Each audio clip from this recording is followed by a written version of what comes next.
तो उन्होंने कहा मेरा तो व्यक्तिगत लक्ष्य यह है कि मैं मोक्ष प्राप्ति करूं, लेकिन भारत देश के लिए मेरी भावना है, मेरी अपेक्षा है कि भारत में राम राज्य आ जाए। ये जो राम राज्य की बात गांधी जी ने बार बार कही, इस पर बहुत कुछ उन्होंने लिखा, बोला, लेकिन जब जब गांधी जी के सामने ये प्रश्न आया कि आपकी जो कल्पना है राम राज्य की वो क्या है, तो गांधी जी ने बहुत सहजता से उत्तर दिया कि जो भगवान श्री राम ने कहा वही।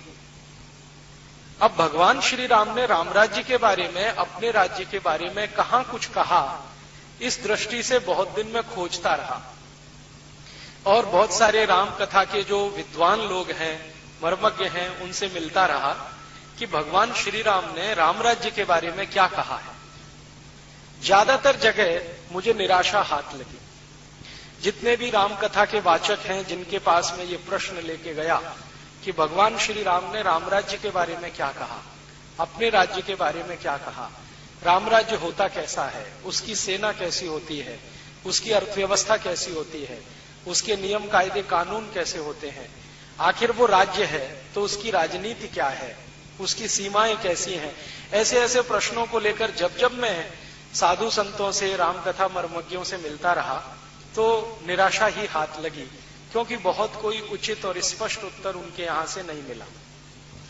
फिर कई जगह मुझे ये सुनने को मिला कि ये रामकथा तो अपनी भावना की चीज है, हम इसको कहते हैं, गाते हैं, हमें अच्छा लगता है, लेकिन इसमें से देश की किसी समस्या का समाधान निकलता है या भारत की सभी समस्याओं का समाधान निकलता है, ऐसा महात्मा गांधी मानते थे। उस दृष्टि से विचार किसी ने किया नहीं। फिर मैंने सोचा कि गांधी जी को फिर से पढ़ा जाए कि उन्होंने राम राज्य के बारे में कहीं तो कोई इशारा किया होगा। फिर पढ़ा, बार बार पढ़ा, तो अंत में उनका एक छोटा सा संकेत मिला कि राम की जो कथा है उसी कथा में ये सब है, दिख जाएगा, मिल जाएगा। राम कथा को मैंने फिर पढ़ना शुरू किया। सबसे पहली राम कथा मैंने पढ़ी तो श्री रामचरितमानस, और वो पढ़ने के पीछे दो बड़े आधार थे। उसका सबसे बड़ा आधार ये था कि मेरी जो मां है वो हर दिन श्री रामचरितमानस के सुंदर कांड का पाठ करती है, हर दिन। ये उनका दैनिक कर्म है, और जब तक वो सुंदर कांड का पाठ नहीं करती हैं तब तक वो ना खाना बनाती है, ना किसी को खिलाती है, ना खाने देती है। तो कानों में उनके शब्द गूंजते रहे। बचपन से मैं वो सुंदर कांड पढ़ता रहा मां के माध्यम से। कभी कभी उन्होंने मुझे पढ़ने के लिए भी बिठाया। हमारे घर में एक पुरानी परंपरा सी है, बहुत साल से चल रही है, कि साल में एक बार श्री रामचरितमानस का पाठ होता है। 24 घंटे का जो अखंड पाठ होता है, उसमें भी मैं बहुत दिन शामिल रहा। बहुत दिन श्री रामचरितमानस का पाठ करने के बाद सोचा कुछ और भी पढ़ा जाए, तो श्री वाल्मीकि रामायण पढ़ी। उन्होंने भगवान श्री राम की कथा को जिस तरीके से कहा है या लिखा है, वो गोस्वामी तुलसीदास जी की तुलना में बहुत अलग है, भिन्न है। श्री गोस्वामी तुलसीदास जी के भगवान राम है और वो आराध्य है। आराध्य के बारे में कोई लिखेगा तो एक दृष्टि से लिखेगा, लेकिन गोस्वामी तुलसीदास जी की तुलना में वाल्मीकि जी के लिए राम आराध्य नहीं है। वाल्मीकि जी एक तटस्थ कवि की तरह से वो सारा वर्णन कर रहे हैं कि श्री राम जी के यहाँ ऐसा ऐसा हुआ, उनकी कहानी में ऐसा ऐसा हुआ। मेरे एक बहुत नजदीकी और जिनको मैं बहुत मानता हूं अपने जीवन में, एक गुरु हैं श्री धर्मपाल जी। उनको एक बार मैंने चर्चा की तो श्री धर्मपाल जी ने कहा कि देखो, अगर तुम राम राज्य को ही समझना चाहते हो राम कथा में से, तो भारत में राम कथा लिखने वाले जो दक्षिण भारतीय कवि हैं या बड़े महान लोग हैं, उसको भी जरा देखो। मैंने पूछा क्यों? तो उन्होंने कहा उसमें तुमको बिल्कुल भिन्न दृष्टि मिलेगी। तो दक्षिण भारत में मैं पिछले कुछ वर्षों से घूमता हूं, तो वहां जो राम कथाएं लिखी गई हैं उनमें सबसे ज्यादा चर्चित और सबसे ज्यादा मानी जाने वाली कंब रामायण है। कंब तमिल के एक बहुत बड़े ऋषि हुए, बहुत बड़े ऋषि हुए। जैसे हम वाल्मीकि का अपने यहां स्थान मानते हैं, गोस्वामी तुलसीदास का मानते हैं, वैसे ही तमिल समाज के लोग कंब ऋषि को बहुत ऊंचा मानते हैं। तो कंब एक बड़े ऋषि हुए, उन्होंने श्री राम जी की कथा लिखी है और उसको दक्षिण भारत में कंबन रामायण के रूप में जाना जाता है। और मैंने जब श्री कंबन रामायण को पढ़ा तो अद्भुत लगी मुझे। ऐसा लगा कि मुझे बहुत सारा ज्ञान आसानी से उसमें मिल गया। फिर श्री राम जी की कथा एक बहुत बड़े कवि ने भी लिखी है, आप सब जानते हैं, मध्य भारत के एक बड़े कवि श्री कालिदास, उन्होंने श्री राम जी की कथा लिखी है रघुवंशम। अद्भुत कथा है वो भी, वो मैंने पढ़ी, बार बार पढ़ी। तो ऐसा करके 8-10 तरह की राम कथाएं या श्री राम जी की जीवनी, वो सब पढ़ने के बाद कुछ मेरे समझ में आया, वो निचोड़ आपको अगले 1-1.5 घंटे में मैं कहना चाहता हूं। इस बात का आप ध्यान रखेंगे कि मैं जो भी कुछ कह रहा हूं वो भारत की वर्तमान समस्याओं के समाधान के संदर्भ में कहूंगा कि राम जी की कथा में से भारत की समस्याओं के समाधान कैसे निकले। आज की जो समस्याएं हम देख रहे हैं अपने देश में, राजनीति के स्तर पर हो या सामाजिक समस्याएं हो, हमारी सभ्यता में आई हुई समस्या हो या संस्कृति के स्तर पर हो, इन सभी के समाधान राम जी की कथा में से मुझे दिखाई देते हैं। और अब मुझे समझ में आता है कि महात्मा गांधी किस राम राज्य की बात करते थे। गांधी जी जब बार बार कहते थे कि अगर भारत में राम राज्य हो जाए तो सब समस्याओं का समाधान हो जाए, अब मुझे उस बात पर बिल्कुल स्पष्टता है और दिखाई देता है कि अगर इस देश को राम राज्य के रास्ते पर ले जाएं तो कैसे समस्याओं का बहुत सरल और सुखद समाधान हमें मिल सकता है। श्री राम जी की कथा आप सब जानते हैं। कथा कहने में मैं समय खराब नहीं करूंगा क्योंकि कथा आप सभी ने सुनी है। कथा के बीच में जो बिटवीन द लाइन्स होती हैं, संवाद जो होते हैं, जिनमें से कोई बात को पकड़ के विश्लेषण किया जा सकता है, ऐसी कुछ बातें आपके बीच में रखूंगा। और श्री राम के चरित्र में जो बातें मुझे बहुत अच्छी लगती हैं वो भी आपसे मैं शेयर करने की कोशिश करूंगा। मैंने अपने सुविधा की दृष्टि से श्री राम जी की कथा को 2 हिस्सों में बांटा है, या श्री राम के जीवन को 2 हिस्सों में बांटा है। एक हिस्सा है उनके जीवन का पूर्वार्ध और दूसरा हिस्सा है उनके जीवन का उत्तरार्ध। पूर्वार्ध का जो हिस्सा है वो उनके जन्म लेने से और उनके वन गमन के 1 दिन पहले तक का है। जब उनका जन्म होता है और वो अपने पिता के घर आते हैं अपनी माता कौशल्या की कोख से पैदा होकर, तो उस दिन से लेकर और वन गमन के लिए प्रस्थान करें, वो जीवन का उनका पूर्वार्ध। ये मैंने किया है, किसी दूसरे का नहीं है, सुविधा की दृष्टि से, समझने की दृष्टि से। तो उनके जीवन का एक तो है पूर्वार्ध और दूसरा है उत्तरार्ध। उत्तरार्ध वो कि जब वो अयोध्या की सीमा को छोड़कर वन में चले जाते हैं 14 वर्ष के लिए, वो उनके जीवन का उत्तरार्ध है। इन्हीं 2 हिस्सों में मैंने बांटा है। और जब वो वापस लौटते हैं अयोध्या, रावण पर विजय प्राप्त करके श्रीलंका का राज्य विभीषण को सौंपकर, तो वो भी हिस्सा मैं उनके उत्तरार्ध में ही मानता हूं। पूर्वार्ध का जो हिस्सा है श्री राम का, उसमें बचपन का जो है वो तो जैसे सभी राजाओं के बेटे बेटियों का है वैसा ही है। वो अपने पिता के बहुत लाड़ले हैं, उनके पिता उन पर बहुत ज्यादा स्नेह रखते हैं, मां भी उनको बहुत ज्यादा स्नेह करती है। और श्री राम जी के बारे में माना जाता है और कहा भी जाता है, वो खुद अपने मुंह से कहते हैं कि उनके ऊपर श्रीमती कौशल्या का स्नेह तो है ही, केकई का विशेष स्नेह है, सुमित्रा का भी है, लेकिन केकई का विशेष स्नेह है। और राम जी इसको बार बार स्वीकार करते हैं। वो मानते हैं कि माता की कोई कृपा मेरे ऊपर हुई है, जो मुझे 14 वर्ष का वनवास मिला है, जो मेरे जीवन में मैं चाहता हूं वैसा करने का रास्ता खोल रहा है। तो केकई का विशेष स्नेह है। वो बड़े होते हैं और जैसे ही उनकी उम्र 14 वर्ष के आसपास आती है तो वो राजकाज के काम में रुचि लेना प्रारंभ करते हैं। तो उनके पिता श्री दशरथ ने उनको एक जिम्मेदारी सौंपी है, जिसको कई वर्ष तक वो निभा रहे हैं, बहुत ईमानदारी से और निष्ठा से। जिम्मेदारी क्या है? श्री दशरथ उनको कहते हैं कि तुम्हें ब्रह्म मुहूर्त में उठना है और प्रजा के बीच में जाके घूमना है, प्रजा के मन के सुख दुख तुम्हें पता करने हैं और ये आकर मुझे बताने हैं या मंत्रिमंडल के सामने रखने हैं।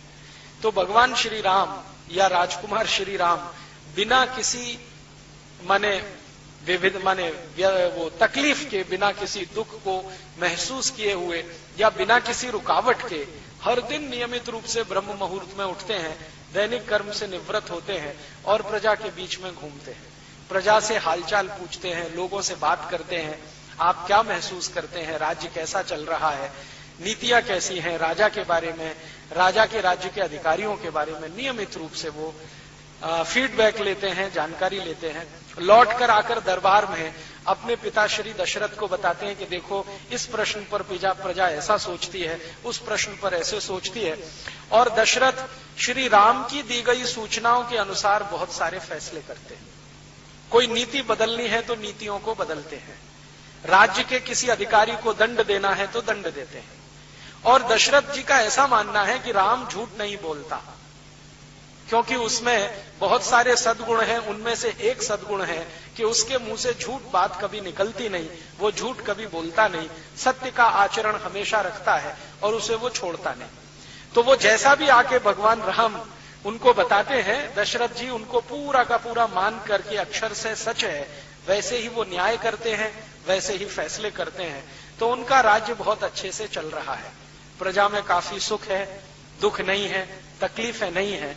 तो श्री राम जी के 14 वर्ष के आसपास की उम्र का समय इस कार्य में बीत रहा है। माने दशरथ जी के मन में ये अपेक्षा हो रही है कि एक दिन आकर ये अच्छे से गद्दी संभालेगा और ये अच्छा राजा सिद्ध होगा। और राम जी भी अपना कर्तव्य मानकर उसको नियमित रूप से कर रहे हैं। जब जब उनके सामने ऐसा कोई मौका आता है कि जाओ अपने ननिहाल चले जाओ या अपने किसी रिश्तेदार के घर चले जाओ, तो वो किसी न किसी कारण से अपने को रोकते हैं और वो बार बार कहते हैं कि मैं ननिहाल गया तो ये बड़ा काम रुक जाएगा, इसलिए ननिहाल जाना हर बार वो टालते हैं। जबकि उनके जो भाई हैं भरत, उनको जब मौका मिले ननिहाल जाने का वो सहर्ष तैयार रहते हैं। और उनकी मां भी उनको बहुत प्रेरित करती है कि तुम ज्यादा समय वहीं रहो तो अच्छा है। तो ऐसा कुछ अंतर सा दिखाई देता है। बाद में उनके इसी उम्र के आसपास के समय में उस राज्य के एक बड़े गुरु विश्वामित्र जी आके श्री राम को उनके पिता से मांग लेते हैं और वो कहते हैं कि देखो मैं वन में यज्ञ करना चाहता हूं और यज्ञ करने के लिए रास्ते में बहुत सारी रुकावटें हैं। उन रुकावटों में सबसे बड़ी रुकावट है राक्षस हैं, वो यज्ञ संपन्न नहीं होने देते, किसी न किसी बहाने कोई ना कोई विघ्न डालते रहते हैं।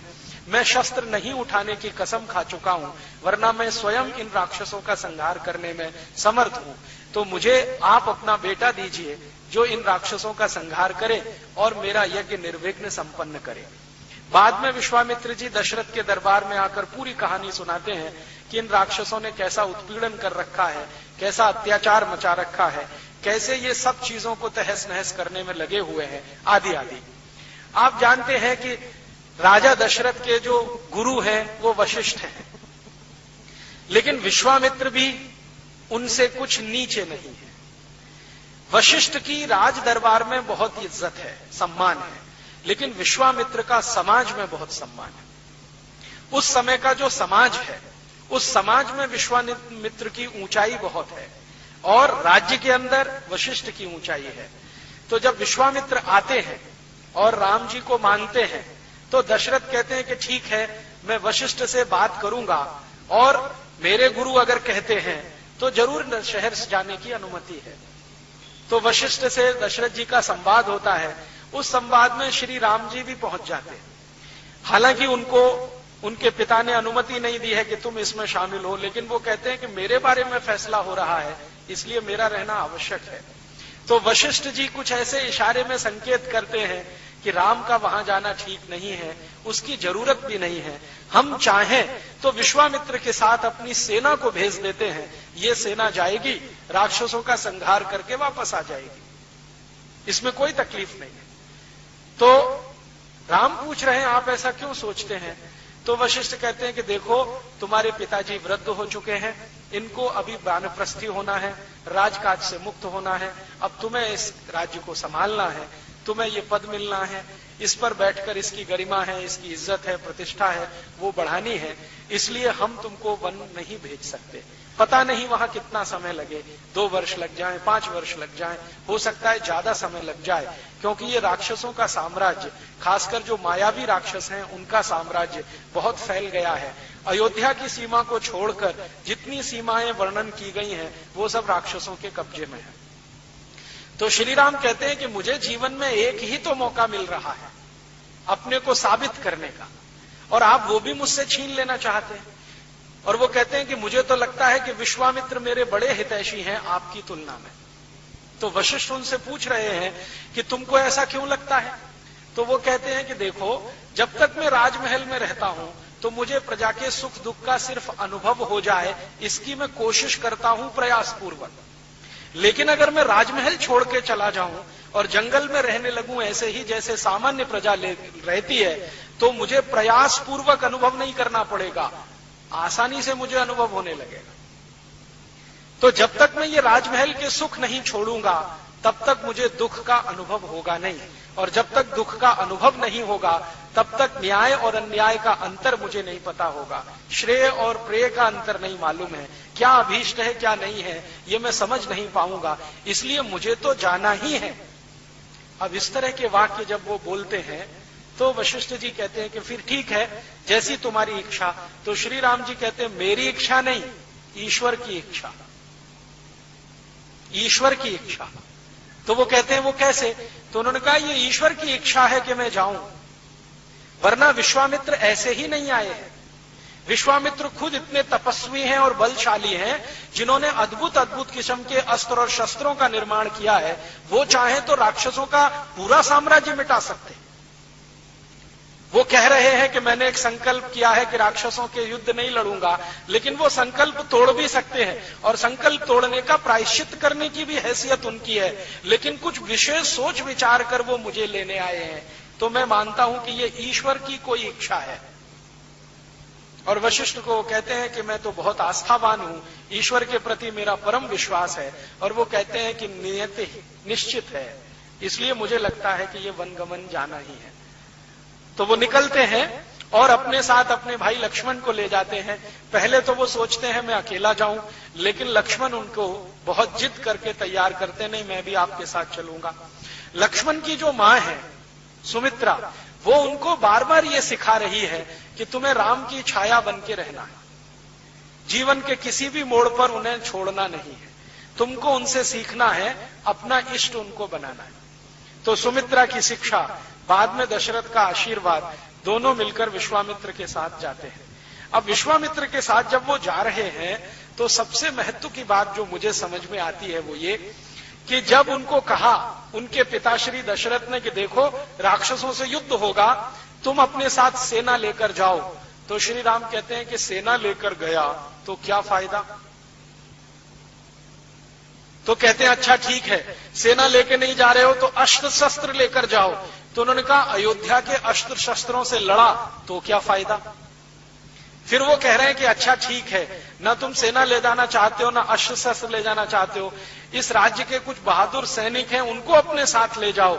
उन्होंने कहा नहीं, ये तो मैं धर्म युद्ध के लिए जा रहा हूं, न्याय युद्ध के लिए जा रहा हूं, इसलिए जहां जाऊंगा वहीं सेना बनाऊंगा, जहां जाऊंगा वहीं अस्त्र शस्त्रों का निर्माण करूंगा, जहां जाऊंगा वहीं संसाधन जुटाऊंगा। अब ये जो बात है श्री राम जी की, ये आज की बहुत सारी समस्याओं की तरफ इशारा करती है। श्री राम में लीडरशिप है, नेतृत्व करने की क्षमता है।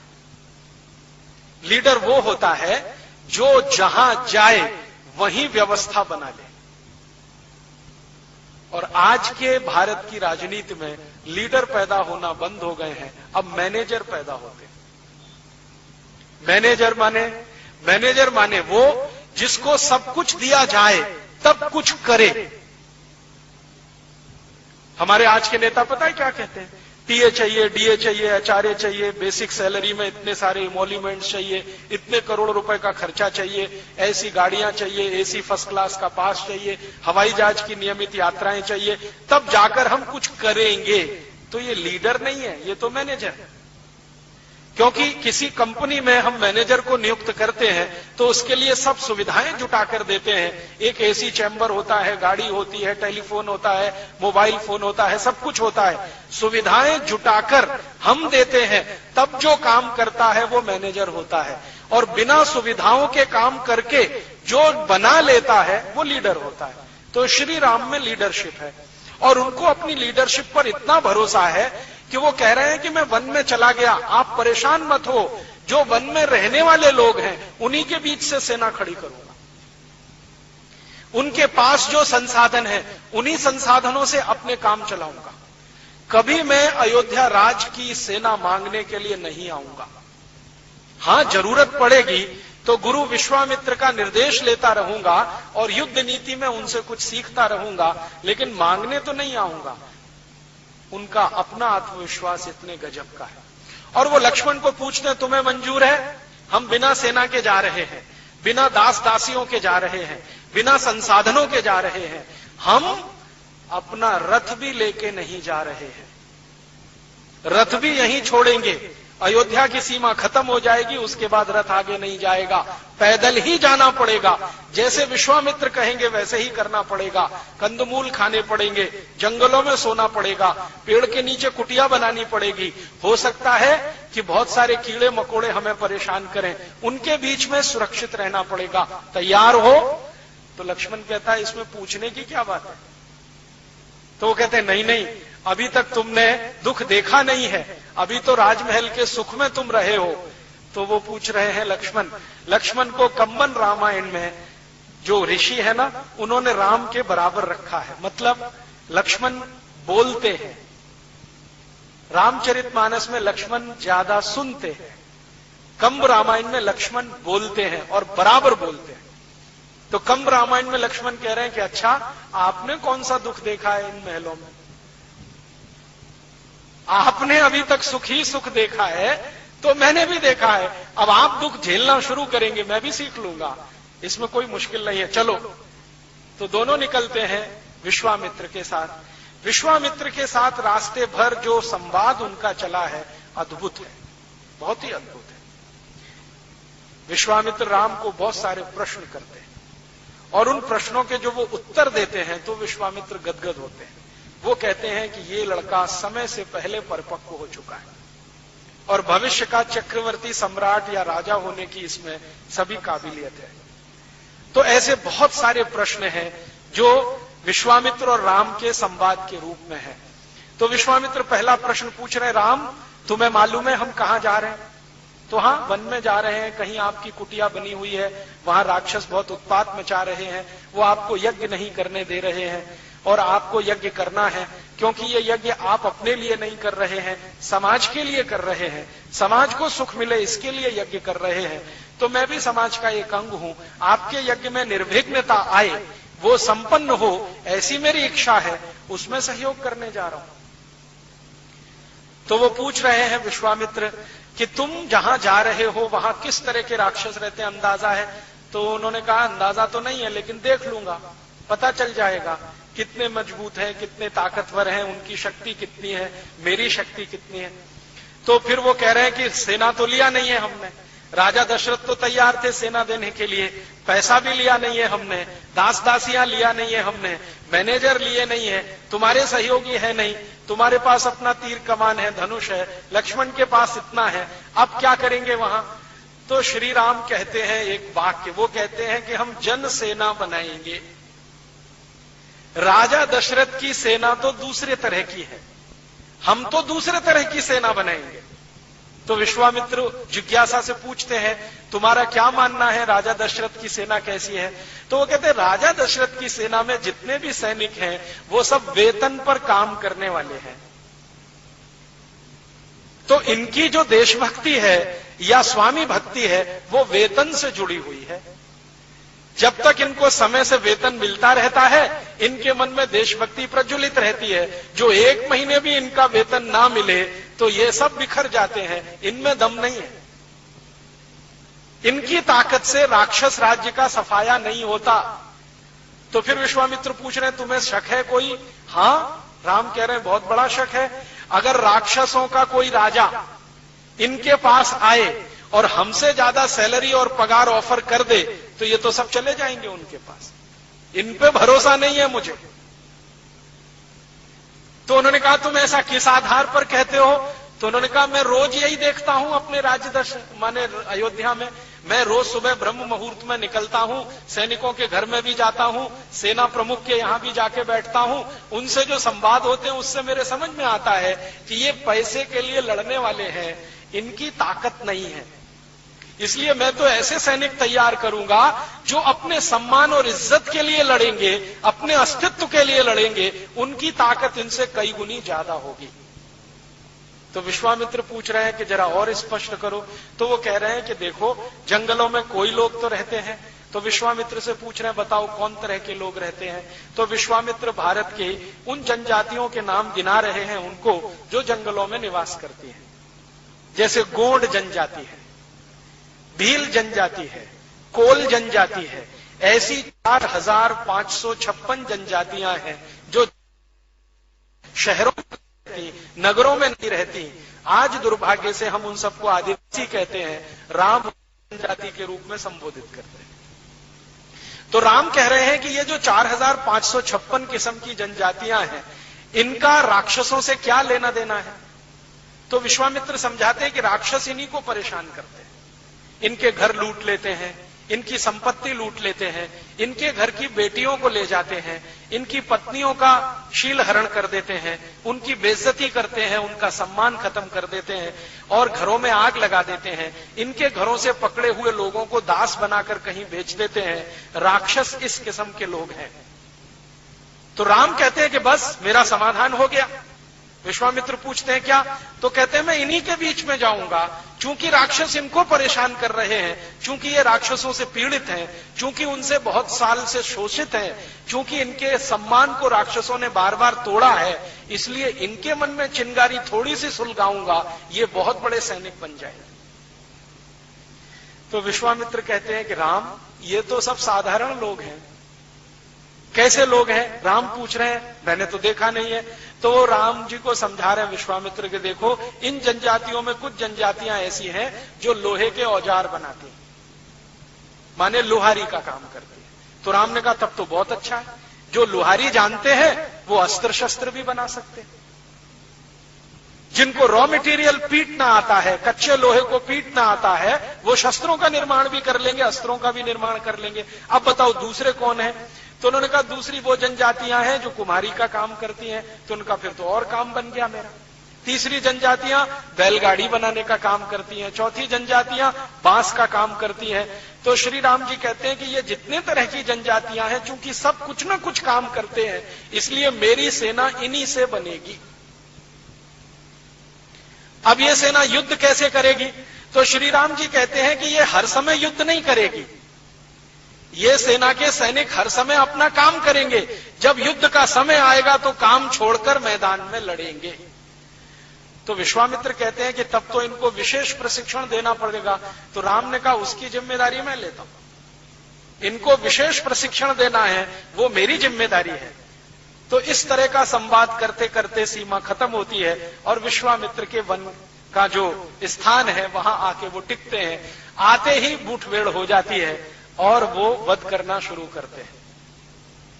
आप जानते हैं कि जो सबसे बड़ी राक्षसनी का वध किया है वो ताड़का है, और उस ताड़का का वध करने में उनको सब समझ में आ जाता है कि ये राक्षसों की राज्य व्यवस्था कैसी है, इनकी नीतियां कैसी हैं, न्याय कैसे हैं, कानून कैसे हैं, आदि आदि। तो राम और लक्ष्मण एक दूसरे से संवाद करते हैं कि हम कुछ भी करेंगे, इन राक्षसों का सफाया करेंगे, क्योंकि ये धर्म के विरुद्ध है, न्याय के विरुद्ध है। तो लक्ष्मण जी पूछते हैं, भैया ये न्याय क्या होता है, अन्याय क्या होता है? तो जो सुंदर परिभाषा उन्होंने दी है वो आज 5,13,000 साल के बाद भी उतनी ही सुंदर है। राम जी कह रहे हैं कि देखो, जब कोई अपने स्वार्थ को छोड़कर अर्थ के लिए लड़ता है वो सब अन्याय होता है। ये है राम की परिभाषा। जो व्यक्ति स्वार्थ को छोड़कर परमार्थ के लिए लड़ता है, दूसरों की इज्जत बढ़ाने के लिए लड़ता है, दूसरों का सम्मान बढ़ाने के लिए लड़ता है, दूसरों की रोजी रोटी बचाने के लिए लड़ता है, वो सबसे बड़ा न्यायी है। और जो दूसरों की परवाह ही नहीं करता, सिर्फ अपने ही स्वार्थ में डूबा रहता है, राम कहते हैं उससे ज्यादा अन्यायी दूसरा कोई नहीं है। आज की समय में देख लें, ये परिभाषा बिल्कुल सटीक बैठती है। आज कलयुग आ गया है, राम जी का युग तो चला गया है। 5,13,000 साल से कुछ ज्यादा समय बीत गया है। आज भी यही दिखाई दे रहा है इस समाज में कि जो अपना स्वार्थ छोड़कर समाज के लिए, सामाजिक लोगों के लिए काम करे, वही महात्मा गांधी होता है, वही लोकमान्य तिलक होता है, वही भगत सिंह, उधम सिंह होता है, और उन्हीं के सामने हम अपना सिर झुकाते हैं। और जो सब कुछ परमार्थ छोड़कर स्वार्थ में डूबा रहता है, वो भले ही हजारों करोड़ लोगों को या हजारों करोड़ की संपत्ति का मालिक हो, समाज उसको भूल जाता है, 10 दिन भी याद नहीं करता। हजारों करोड़ की संपत्ति के मालिकों का स्वर्गवास होता है। मैं पिछले 20 साल से, जब से मेरी समझ बनी है, देख रहा हूं 10 दिन के बाद 11वें दिन कोई याद नहीं करता। फिर उनको याद कराने के लिए अखबार में कुछ करोड़ रुपए के विज्ञापन देने पड़ते हैं कि हाँ, हमारे सेठ जी का आज स्वर्गवास हुआ था, हम उनको याद कर रहे हैं। माने करोड़ों रुपए का विज्ञापन खर्च कर रहे हैं, समाज उनको याद नहीं करता है। महात्मा गांधी को याद करने के लिए कोई विज्ञापन नहीं देना पड़ता है, भगत सिंह को याद करने के लिए कोई विज्ञापन नहीं लगता, उधम सिंह को याद करने के लिए विज्ञापन नहीं लगता। तो राम जी बनाकर गए, ये परिभाषा हमारी नहीं है कि जो दूसरों के लिए लड़ रहा है, उनके संघर्ष में है, तो वो तो न्याय के रास्ते पर है। जो अपने स्वार्थ के लिए है, वो तो अन्याय के रास्ते पर है। तब वो बात चल रही है कि ये जो रावण है, वो किस रास्ते पर है? तो राम कह रहे हैं निश्चित रूप से अन्याय के रास्ते पर है। रावण अपने लिए लड़ रहा है, अपनी जाति के लिए लड़ रहा है, इसके आगे कुछ नहीं, तो वो तो अन्याय के रास्ते पर। ये राक्षस सब अन्याय के रास्ते पर हैं। हम न्याय के रास्ते पर इसलिए हैं कि हम अपने स्वार्थ को छोड़कर अयोध्या से यहां आए हैं, और यहां आने के बाद हम जीतेंगे इस युद्ध को, ये मेरा विश्वास है। लेकिन अपना राज्य कायम नहीं करेंगे, ये पूरा राज्य इन्हीं को सौंपकर हम चुपचाप यहां से निकल जाएंगे। तो लक्ष्मण कहते हैं, अरे मैं तो ये सोच के बैठा था कि ये पूरा किष्किंधा का राज्य हमारा होने वाला है। ये जो किष्किंधा है ना, वन का एक बड़ा क्षेत्र है, जिसका राजा काफी दिनों तक बाली रहा है, उसके बाली के बाद सुग्रीव रहा है, और बाली के पहले रावण वहां का राजा है, माने रावण की क्षेत्र का है। तो वो कह रहे हैं, लक्ष्मण मैं तो ये सोच के आया था कि हम इस राज्य को जीत लेंगे, राक्षसों से मुक्त कर लेंगे, ये तो हमारे अयोध्या का अंग बनेगा। तो कहते हैं, लक्ष्मण तुम भी अन्याय के रास्ते पर जाना चाहते हो?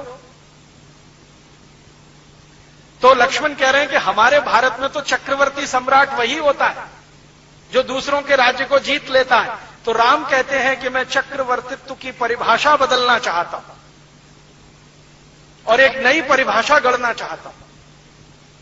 अब आप जरा देखिए इस बात को। राम के पहले उनके वंश में जितने भी महान राजा हुए, रघु हुए, दिलीप हुए, अज हुए, इन सभी ने चक्रवर्तित्व की परिभाषा बनाई है क्या?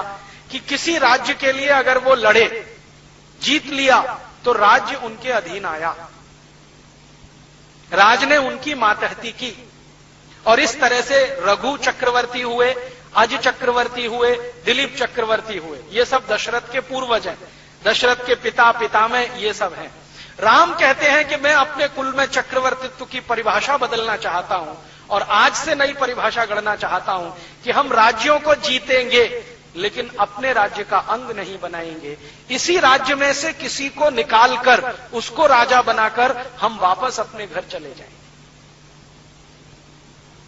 तो लक्ष्मण कह रहे हैं कि भैया इनमें तो हैसियत नहीं है राजा होने की। तो कह रहे हैं कि हम हैसियत पैदा करेंगे। ये तो ठीक है कि इनमें हैसियत नहीं है, लेकिन हम हैसियत पैदा करेंगे, इनको ट्रेनिंग देंगे, विचार की ट्रेनिंग, विचार का प्रशिक्षण, अस्त्र शस्त्र का प्रशिक्षण, राजनीति का प्रशिक्षण, ये सब हम देंगे तो ये राज्य भी चलाने के काबिल हो जाएंगे। तो लक्ष्मण पूछ रहे हैं कि फिर ये कौन सा तंत्र बनेगा? तो राम कह रहे हैं ये गणतंत्र बनेगा, यही प्रजातंत्र बनेगा। मुझे अब समझ में आता है कि प्रजातंत्र के मूल शायद श्री राम ही है। उनके पहले इस देश में प्रजातंत्र कहीं नहीं है। प्रजातंत्र में आज जो परिभाषा चलती है ना, लोगों का शासन, लोगों के लिए, लोगों के द्वारा, और राम जी ने तो यही सिद्ध कर दिया। वन में गए हैं और छोटे छोटे राज्य जो राक्षसों के कब्जे में हैं उनको मुक्त कराया है, संहार किया है रावण के सहयोगी राक्षसों का, और अच्छे तरीके से किया है, जड़मूल से खत्म कर दिया है, लेकिन किसी भी राज्य को अयोध्या में नहीं मिलाया है। हर स्थानीय गोंड जाति के किसी एक स्थानीय व्यक्ति को राजा बना दिया, भील जाति के किसी स्थानीय व्यक्ति को राजा बना दिया, कोल जाति के किसी स्थानीय व्यक्ति को राजा बना दिया, तो गोंडों का राज्य स्थापित करा दिया, भीलों का राज्य स्थापित करा दिया, कोलों का राज्य स्थापित करा दिया, और वो राज्य हजारों साल तक इस देश में चलता आया, हजारों साल तक। अगर आप गोंड जनजाति के लोगों के बीच में जाकर, कोल जनजाति के लोगों के बीच में जाकर, या भील जनजाति के लोगों के बीच में जाकर संवाद करें, तो वो कहते हैं ये राज्य तो राम का दिया हुआ है। मैं पिछले 4-5 वर्षों में मध्य और दक्षिण भारत में रहने वाली ये जो जनजातियां हैं, गोंड जनजाति सबसे ज्यादा मध्य भारत में है। ये जो मध्य प्रदेश का हिस्सा है, थोड़ा महाराष्ट्र का और बहुत बड़ा आंध्र प्रदेश का, यहां पर गोंड जनजातियों के लोग रहते हैं। कोल जनजाति थोड़ा उससे नीचे है और भील काफी बड़े इलाके में। इन तीनों जनजातियों के प्रमुखों के बीच में जाकर कई दिन रहा हूं और उनकी रामकथा सुनी है। वो हर बार रामकथा की शुरुआत ही कहते हैं, हे भगवान श्री राम, ये राज्य आपका दिया हुआ है, हम तो आपके सेवक हैं। और जब कंब रामायण मैंने पढ़ा तो बिल्कुल बात समझ में आई। वो लक्ष्मण को कह रहे हैं कि राज्य हम जीतेंगे, देंगे इनको वापस, राजा इन्हीं का होगा, हमारा कोई व्यक्ति यहां राजा बन के नहीं बैठेगा। तो राक्षसों से, रावणों से राज्य छीनकर भीलों को, कोलों को और दूसरी जनजातियों को राजा बनाते चले जाना, ये राम ने चक्रवर्तित्व की नई परिभाषा दी है। और इसलिए शायद वो आदर्श और मर्यादा पुरुषोत्तम माने गए। हमारे यहां इसके पहले कभी ऐसा हुआ नहीं। श्री राम जी के पहले का जो भी इतिहास भारत का पढ़ाता रहा है, या जिसको भी थोड़ी समझ है, वो ये है कि जिस भी राजा ने दूसरे को जीत लिया, अपने मातहत उसने कर लिया। लेकिन श्री राम कहते हैं कि जीता और उन्हीं में से किसी को राजा बनाया। फिर ये कहानी का एक हिस्सा पूरा होता है। भगवान श्री राम विश्वामित्र का यज्ञ अच्छे से संपन्न करा के वापस निकलने को तैयारी होती है, तो विश्वामित्र कहते हैं कि देखो, ईश्वर की एक इच्छा और है, अभी एक तो हो गई, वन में यज्ञ संपन्न हो गया, वन के जो मालिक हैं उनको उनका राज्य मिल गया, ईश्वर की एक इच्छा तो पूरी हुई, अभी दूसरी बाकी है। राम पूछते हैं वो क्या? कि तुम्हारा विवाह, वो भी ईश्वर की इच्छा से ही निश्चित है। तो राम जी पूछ रहे हैं विश्वामित्र से कि आपने कहां देखा है मेरे विवाह के लिए? तो कहते हैं मैंने देखा है और तय भी कर लिया, विवाह तुम्हारा वहीं होना है। कौन है, क्या है? तो राजा जनक की कहानी उनको वो सुनाते हैं कि एक राजा जनक है, उनकी एक पुत्री है जिसको उन्होंने उत्पन्न तो नहीं किया है, लेकिन उसको पुत्री की तरह से पाला है। तो राम पूछते हैं कि उन्होंने उत्पन्न नहीं किया है, माने वो उनके कुल की नहीं है? कि हां, कुल की नहीं है। तो कहां से मिली? तो कहते हैं खेत में मिली है, मिट्टी में मिली है, खेत में मिली है। तो उसके कुल का पता नहीं है, किस कुल की है, कौन उसका असली पिता है, कौन उसकी असली माता है, पता नहीं है, खानदान का मालूम नहीं, कुल का मालूम नहीं, और तुम्हारा विवाह वहीं होना है। तो श्री राम कहते हैं कि पिताजी से पूछा है? तो राम जी को विश्वामित्र कह रहे हैं कि पूछे न पूछे, ये तो हरि की इच्छा है, होना तो वहीं है। तो राम पूछ रहे हैं कि क्या ईश्वर मेरे हाथों कोई दूसरा भी ऐसा काम कराना चाहता है?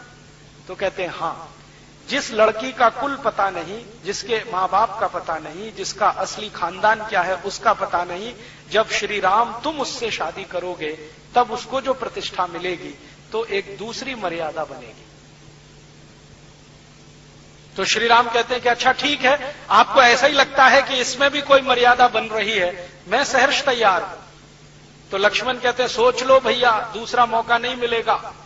तो विश्वामित्र मुस्कुराते हुए कहते क्यों नहीं मिलेगा? तुम्हारे पिता ने तो 3-3 शादियां की हैं, तुम चाहो तो दूसरी कर लेना, तीसरी भी कर लेना। तो श्री राम कहते हैं हां, लेकिन पिता से वो गलती हुई है। तो विश्वामित्र कहते हैं तुम मानते हो ये गलती हुई है? कि हां, ये गलती हुई है। तो तुम अगर मानते हो ये गलती हुई है तो कौशल्या ही तुम्हारी मां नहीं है, केकई भी है, सुमित्रा भी है, और तुम ये भी मानते हो कि तुम्हारे पिता ने 3 शादियां करके गलती की है, तो फिर ये कैसे है? ये तो द्वंद्व है। तो उन्होंने कहा कि शादियां कर ली हैं तो मैंने उनको मां मान लिया है, लेकिन मेरा मन कहता है कि पिता ने ये गलती की है। तो फिर विश्वामित्र कहते हैं कि तुम्हारे पिता ने कोई गलती नहीं की है, तुम्हारे जो दादा परदादा थे उन्होंने भी यही किया है।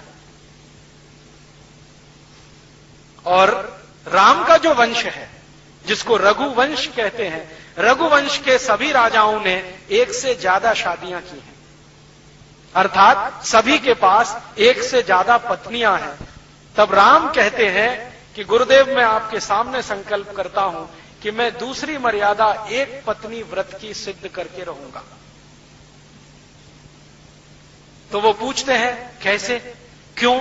तो वो कहते हैं कि मैंने अपने महल में देखा है, कौशल्या दशरथ की पहली पत्नी है, जैसे ही दूसरी आई तो कौशल्या के प्रति दशरथ में उपेक्षा भाव आया, और तीसरी आई तो कौशल्या और सुमित्रा के प्रति उपेक्षा भाव आया, और केकई के प्रति समर्पण भाव आया, और उसी समर्पण भाव का परिणाम है कि हमारे महल में बहुत कुछ ऐसा हुआ जो होने लायक नहीं है। तो दशरथ कहते हैं, राम, तुम समय से पहले परिपक्व हो चुके हो। तो वो कहते हैं कि गुरुदेव, मैं परिपक्व हुआ हूं इतना मुझे नहीं मालूम, लेकिन ईश्वर मुझसे बहुत कुछ कहलवाता है, मुझे कई बार मालूम नहीं होता मैं क्या कह जाता हूं। तब श्री राम को लक्ष्मण जी कह रहे हैं कि अगर ये भगवान राम या श्री राम या मेरे भाई अगर एक पत्नी व्रत का संकल्प लेते हैं तो मैं आजीवन इनके चरणों की वंदना करूंगा, आजीवन इनके चरणों की वंदना करूंगा, और मैं ये कहूंगा जोर जोर कर कि मेरे भाई के चरण मेरे पिता के चरण से ज्यादा पवित्र है। और लक्ष्मण को कहते हैं राम डांटते हुए कि देख, दशरथ पिता हैं। तो लक्ष्मण उत्तर दे रहे हैं कि भले वो मेरे पिता हैं, लेकिन चरित्र में उतने ऊंचे नहीं हैं जितने आप हैं। और लक्ष्मण कह रहे हैं कि कोई कितना भी महान राजा हो, कोई कितना ही महान सेनापति हो, कोई कितना ही महान करोड़पति हो, कोई कितना ही महान विद्वान हो, अगर उसका चरित्र नहीं है तो वो कुछ भी नहीं है। तो राम को वो कह रहे हैं कि भारत की भारतीयता तो चरित्र पर जाती है, बाकी सब चीजें गौड़ हो जाती हैं। मैं देख रहा हूं कि अगर आप एक पत्नी व्रत का संकल्प ले रहे हैं तो आप चरित्र की किसी ऊंचाई की स्थापना करने जा रहे हैं, इसलिए आज से मैं आपके चरण की वंदना करने का संकल्प लेता हूं। तो विश्वामित्र को कहते हैं कि पिताजी के पास संदेश भेज दीजिए, आप जहां कहते हैं मैं विवाह करने को तैयार हूं। विश्वामित्र कहते हैं एक बार देख तो लो सीता को।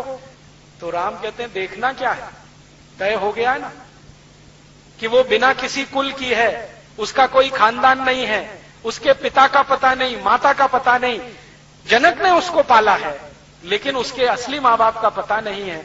मेरी धर्मपत्नी बनेगी, भार्या बनेगी तो सब कुछ उसका स्थिति स्पष्ट हो जाएगी। मैं मानता हूं कि समाज के लिए कोई आदर्श ही बनेगा। तो विश्वामित्र कहते हैं तुम्हारे पिता को अगर सूचना मिलेगी तो ये विवाह नहीं होने देंगे। क्यों? तो कहते हैं जनक से उनकी पुरानी दुश्मनी है, और आप जानते हैं दशरथ और जनक में दुश्मनी है, और एक दिन की नहीं है, कई पीढ़ियों की है। तो राम कहते हैं तब तो और अच्छा है, ये दुश्मनी का अध्याय ही खत्म हो जाएगा, दोस्ती शुरू हो जाएगी। तो कह रहे हैं तुम्हें ऐसा क्यों लगता है दुश्मनी खत्म कर लेनी चाहिए? तो कहते हैं रावण का संहार करना है तो राजा जनक भी चाहिए, दशरथ भी चाहिए, और बाकी सब चाहिए।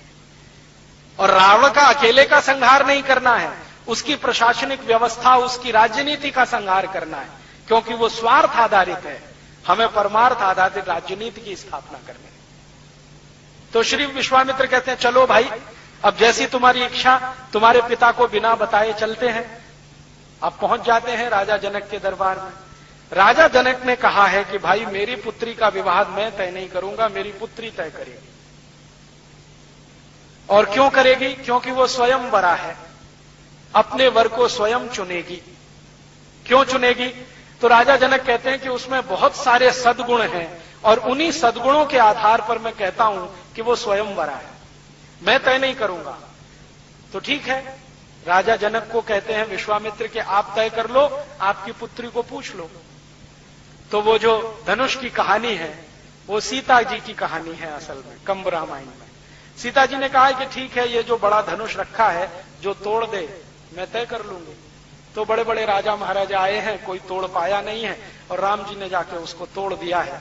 तो सीता जी ने उनको अपना पति मान लिया है। अब वो सीता जी को लेकर घर वापस आते हैं तो दशरथ बहुत परेशान हो जाते हैं कि बिना मुझे बताए इस तरह से विवाह हुआ है। तो राम कहते हैं जो कुछ हुआ है ईश्वर की इच्छा से हुआ है, उसमें ना आपकी चलेगी ना मेरी चलेगी। अभी जो ईश्वर की इच्छा है वही करना है। और फिर थोड़े दिन उनका समय बीतता है और उसके बाद अचानक से वो घटना घटित होती है कि कैकेयी दशरथ से कहती है कि अब मुझे वो वर मांगने का समय आया जो कभी आपने तय किया था, मेरा पुत्र गद्दी का अधिकारी बने, ये मेरी अभीष्ट इच्छा है। अब आप इसके लिए राम को वन भेजो और मेरे वो भरत को गद्दी दिलाओ। तो दशरथ तो परेशान होते हैं, लेकिन राम को जब पता चलता है तो सहर्ष स्वीकार करते हैं और वो फिर दशरथ से कहते हैं कि इसमें भी ईश्वर की कोई इच्छा है। माने हर बार राम जी ईश्वर के प्रति अपनी भक्ति ऐसे दिखाते हैं। आस्थावान व्यक्ति कैसा होता है? जो हर चीज में ईश्वर की इच्छा को देख लेता है। लक्ष्मण को बहुत गलत लगता है। लक्ष्मण विद्रोह करने के लिए तैयार है, अपने बाप के खिलाफ बगावत करने के लिए तैयार है। ऐसा कैसे हो सकता है? आपका अधिकार है, आप सबसे बड़े हैं, गद्दी पर आपको ही बैठना है, राज्य आपको चलाना है, नीतियां आपको आती हैं, न्याय अन्याय आप समझते हैं। भरत को तो कुछ समझ भी नहीं है, वो जिंदगी भर ननिहाल में रहा है, सुखों ही सुखों में पला है, उसने दुख कभी देखा नहीं है। आपने तो दुख का भी अनुभव किया है, मैंने थोड़ा किया है, आपने ज्यादा किया, इसलिए राजा बनने के अधिकारी तो आप ही हैं। तो राम कहते नहीं, अभी राजा बनकर अगर मैं यहां बैठ गया तो इससे भी बड़े कुछ काम होने वाले हैं, वो नहीं होने, इसलिए वन गमन तो जाना है।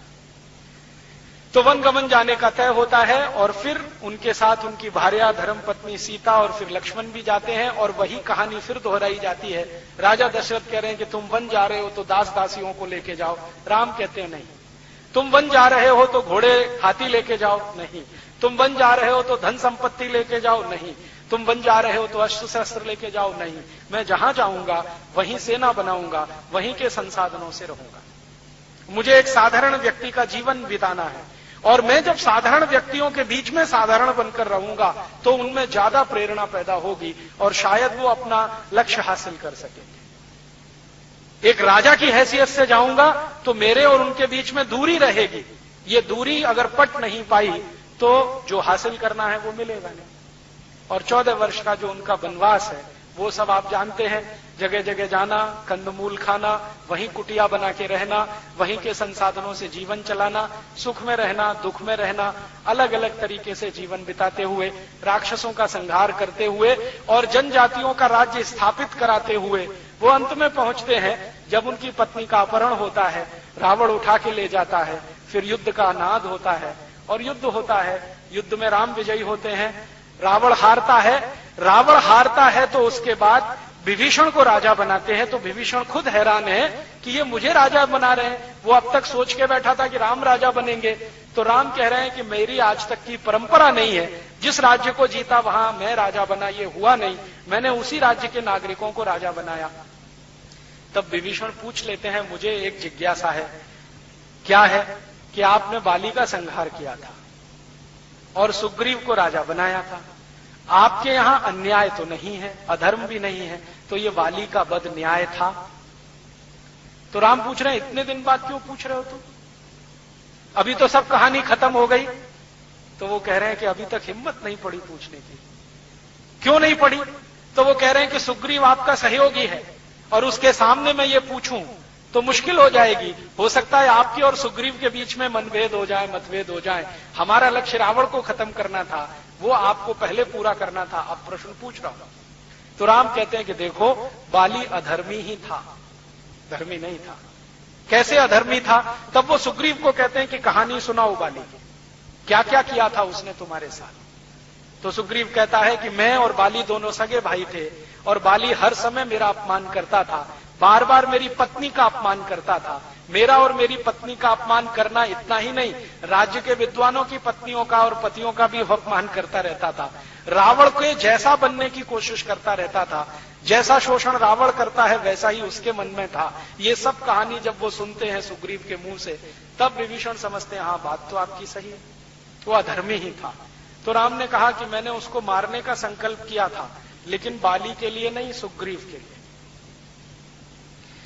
अगर सुग्रीव को राजा बनाना है तो बाली को हटाना बहुत आवश्यक था, और बाली को नहीं हटाता तो वो सुग्रीव को मार डालता, और सुग्रीव अगर मर जाता तो हनुमान के रहने का स्थान नहीं रहता किष्किंधा में।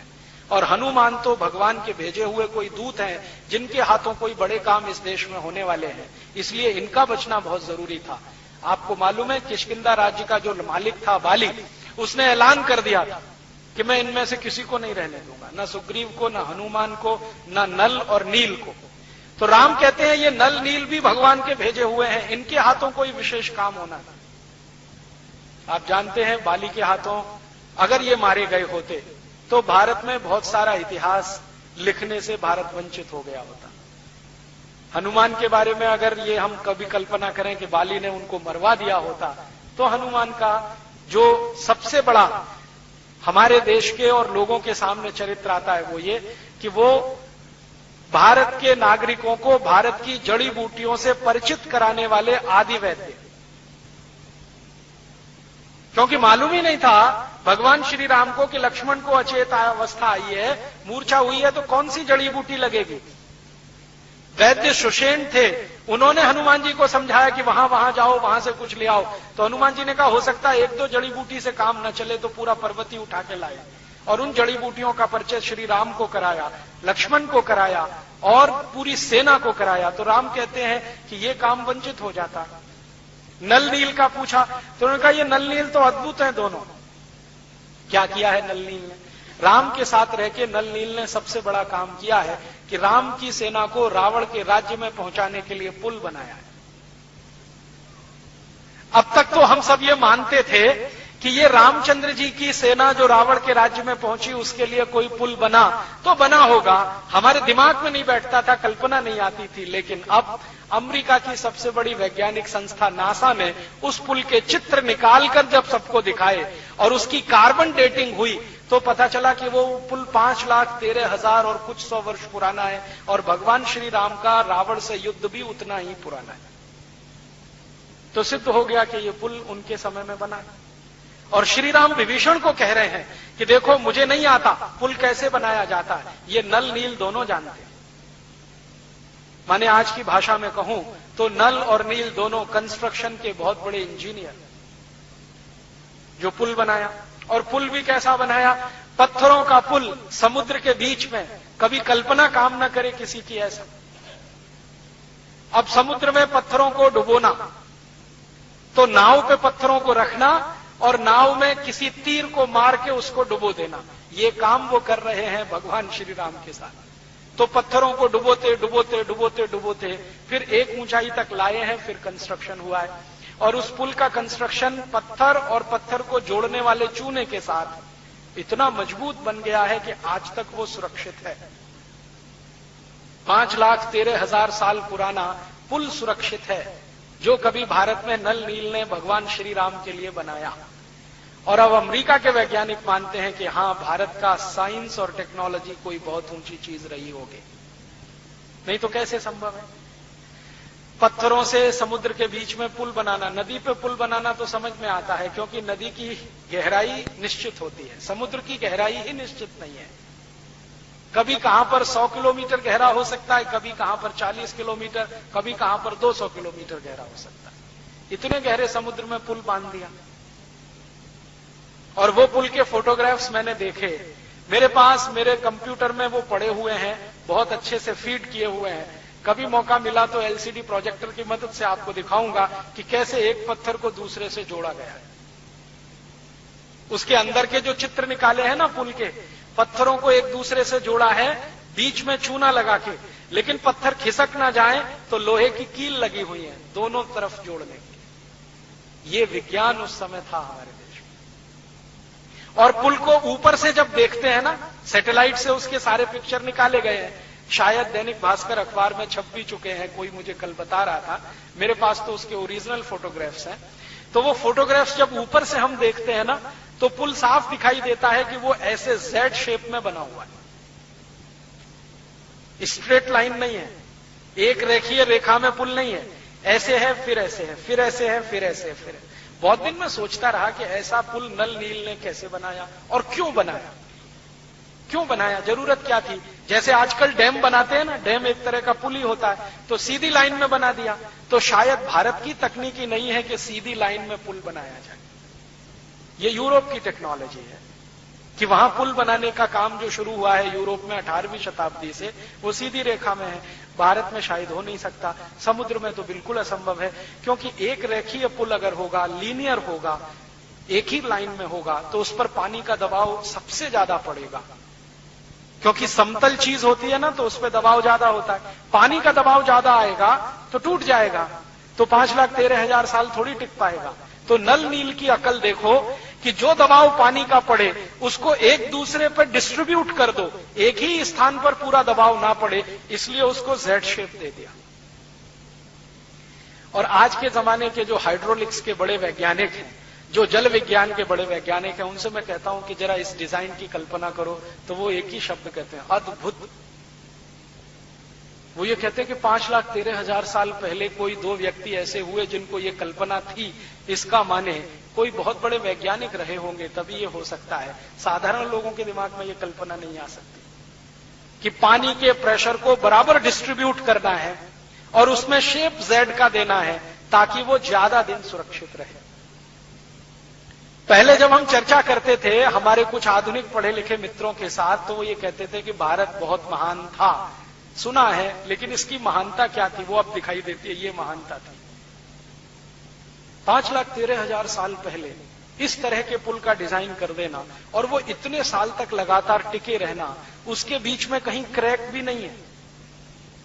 जो सैटेलाइट ने फोटो निकाले हैं ना, इमेज, कहीं भी क्रैक नहीं है। अब वो तो भला हो हमारे दक्षिण भारत की वो जयललिता का, जिसने अभी जिद पकड़ ली थी कि इस पुल को तोड़ ही देना है, क्योंकि ये चेन्नई के रास्ते आने वाले बड़े जहाजों को रुकावट पैदा करता है। उसके खिलाफ एक बड़ा अभियान चला। अच्छा हुआ जयललिता अपने पद से निकल गई तो वो पुल बच गया, नहीं तो वो तोड़ने की तैयारी में थी। तो नेता कैसे हैं हमारे, इससे अंदाजा लगा लो। और राम के जमाने में कितनी मेहनत से बना होगा, उसका अंदाजा लगा लो। इस तरह की क्वालिटी उस समय के काम में। और फिर अब समझ में आता है कि अगर ये पुल सत्य था तो सब कुछ सत्य रहा होगा। अब तक हमारे देश में कुछ ऐसे इतिहासकार हुए हैं जो वामपंथी मानते हैं, अपने को लेफ्टिस्ट मानते हैं। वो मानते ही नहीं है कि भगवान राम की कहानी कोई सत्य है, वो ये कहते हैं ये हाइपोथेसिस है। हाइपोथेसिस माने कल्पना में गढ़ी गई है। हाँ, अभी भी वो यही मानते हैं कि काल्पनिक है। और अभी ये जो पुल का हो जाना और उसके समय का वही निकल के आना जो राम का समय है, अब ये सिद्ध कर देता है कि ये सत्य है, इसमें काल्पनिकता कुछ नहीं।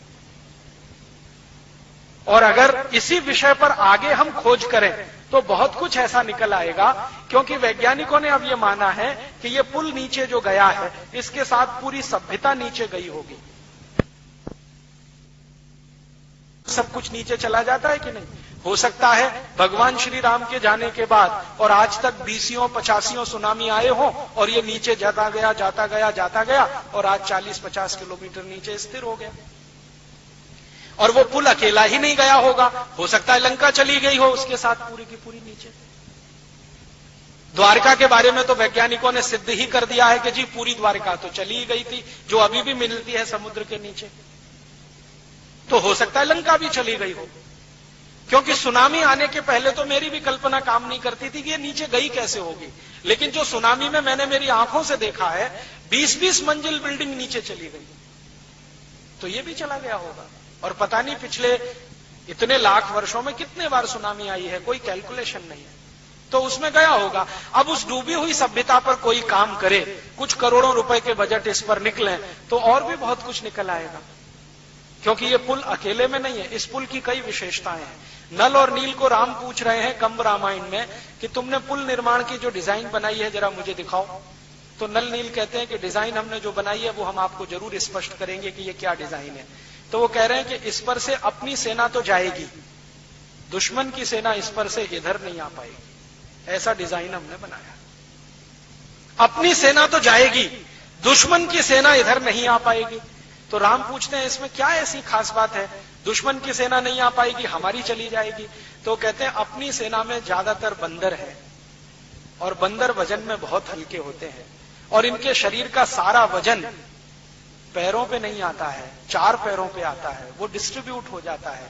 इसलिए इनका जाना तो आसान है। और रावण की सेना में सब 2 पाए हैं, हमारी सेना में सब 4 पाए हैं। तो ये जो 4 पाए हैं इनका चला जाना बहुत आसान है। ये 2 पाए अगर आए तो ये पुल डुबो देगा उनको, ये पक्का है। हमने ऐसी डिजाइन की है, इतना माइक्रो लेवल का कैलकुलेशन करके डिजाइन की है। मैं इंजीनियरिंग का विद्यार्थी हूं, इसलिए इस बात को समझ सकता हूं कि 4 पायों का जो वजन होता है वो जब डिस्ट्रीब्यूट होता है, और 2 पायों का जो वजन होता है जब डिस्ट्रीब्यूट होता है, तो धरती पर भार 2 पाए का ज्यादा होता है, 4 पाए का बहुत कम होता है। और बंदर दुनिया में अद्भुत 4 पाया है जिसका वजन सबसे कम पड़ता है। बंदर के अलावा जितने 4 पाए हैं, जैसे शेर है, चीता है, बब्बर शेर है, भालू है, इनका वजन बहुत बहुत है, कई गुना ज्यादा है। तो आप कहेंगे बंदर का साइज भी तो कम है। बंदर के साइज के जितने 4 पाए हैं उनका भी वजन धरती पे बहुत पड़ता है, बंदर अकेले का नहीं पड़ता। क्यों? क्योंकि वो पूरा पंजा कभी रखता ही नहीं है, उंगलियों की पोरों से जंप लगाता है। कहीं से कूदेगा, उंगलियां टिकाएगा, पूरा पंजा नहीं रखता, ऐसे टिकाएगा फिर तुरंत जंप कर देगा। और उसमें लगातार क्षमता है जंप करते रहने की।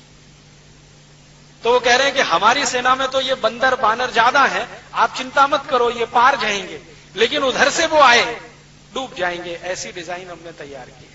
फिर पूछ रहे हैं दूसरी विशेषता बताओ इसकी। तो दूसरी विशेषता यह है कि अगर ये पुल बनेगा तो जब तक आप नहीं कहेंगे तब तक ये टूटेगा नहीं। तो कह रहे हैं मेरे कहने से मतलब, उन्होंने कहा आपके जो बाण है ना उनमें एक ही बाण ऐसा है जो इसको तोड़ने की शक्ति रखता, बाकी ये किसी से टूटने वाला नहीं है। वो जब तक आप नहीं चलाएंगे ये टूटने वाला नहीं है।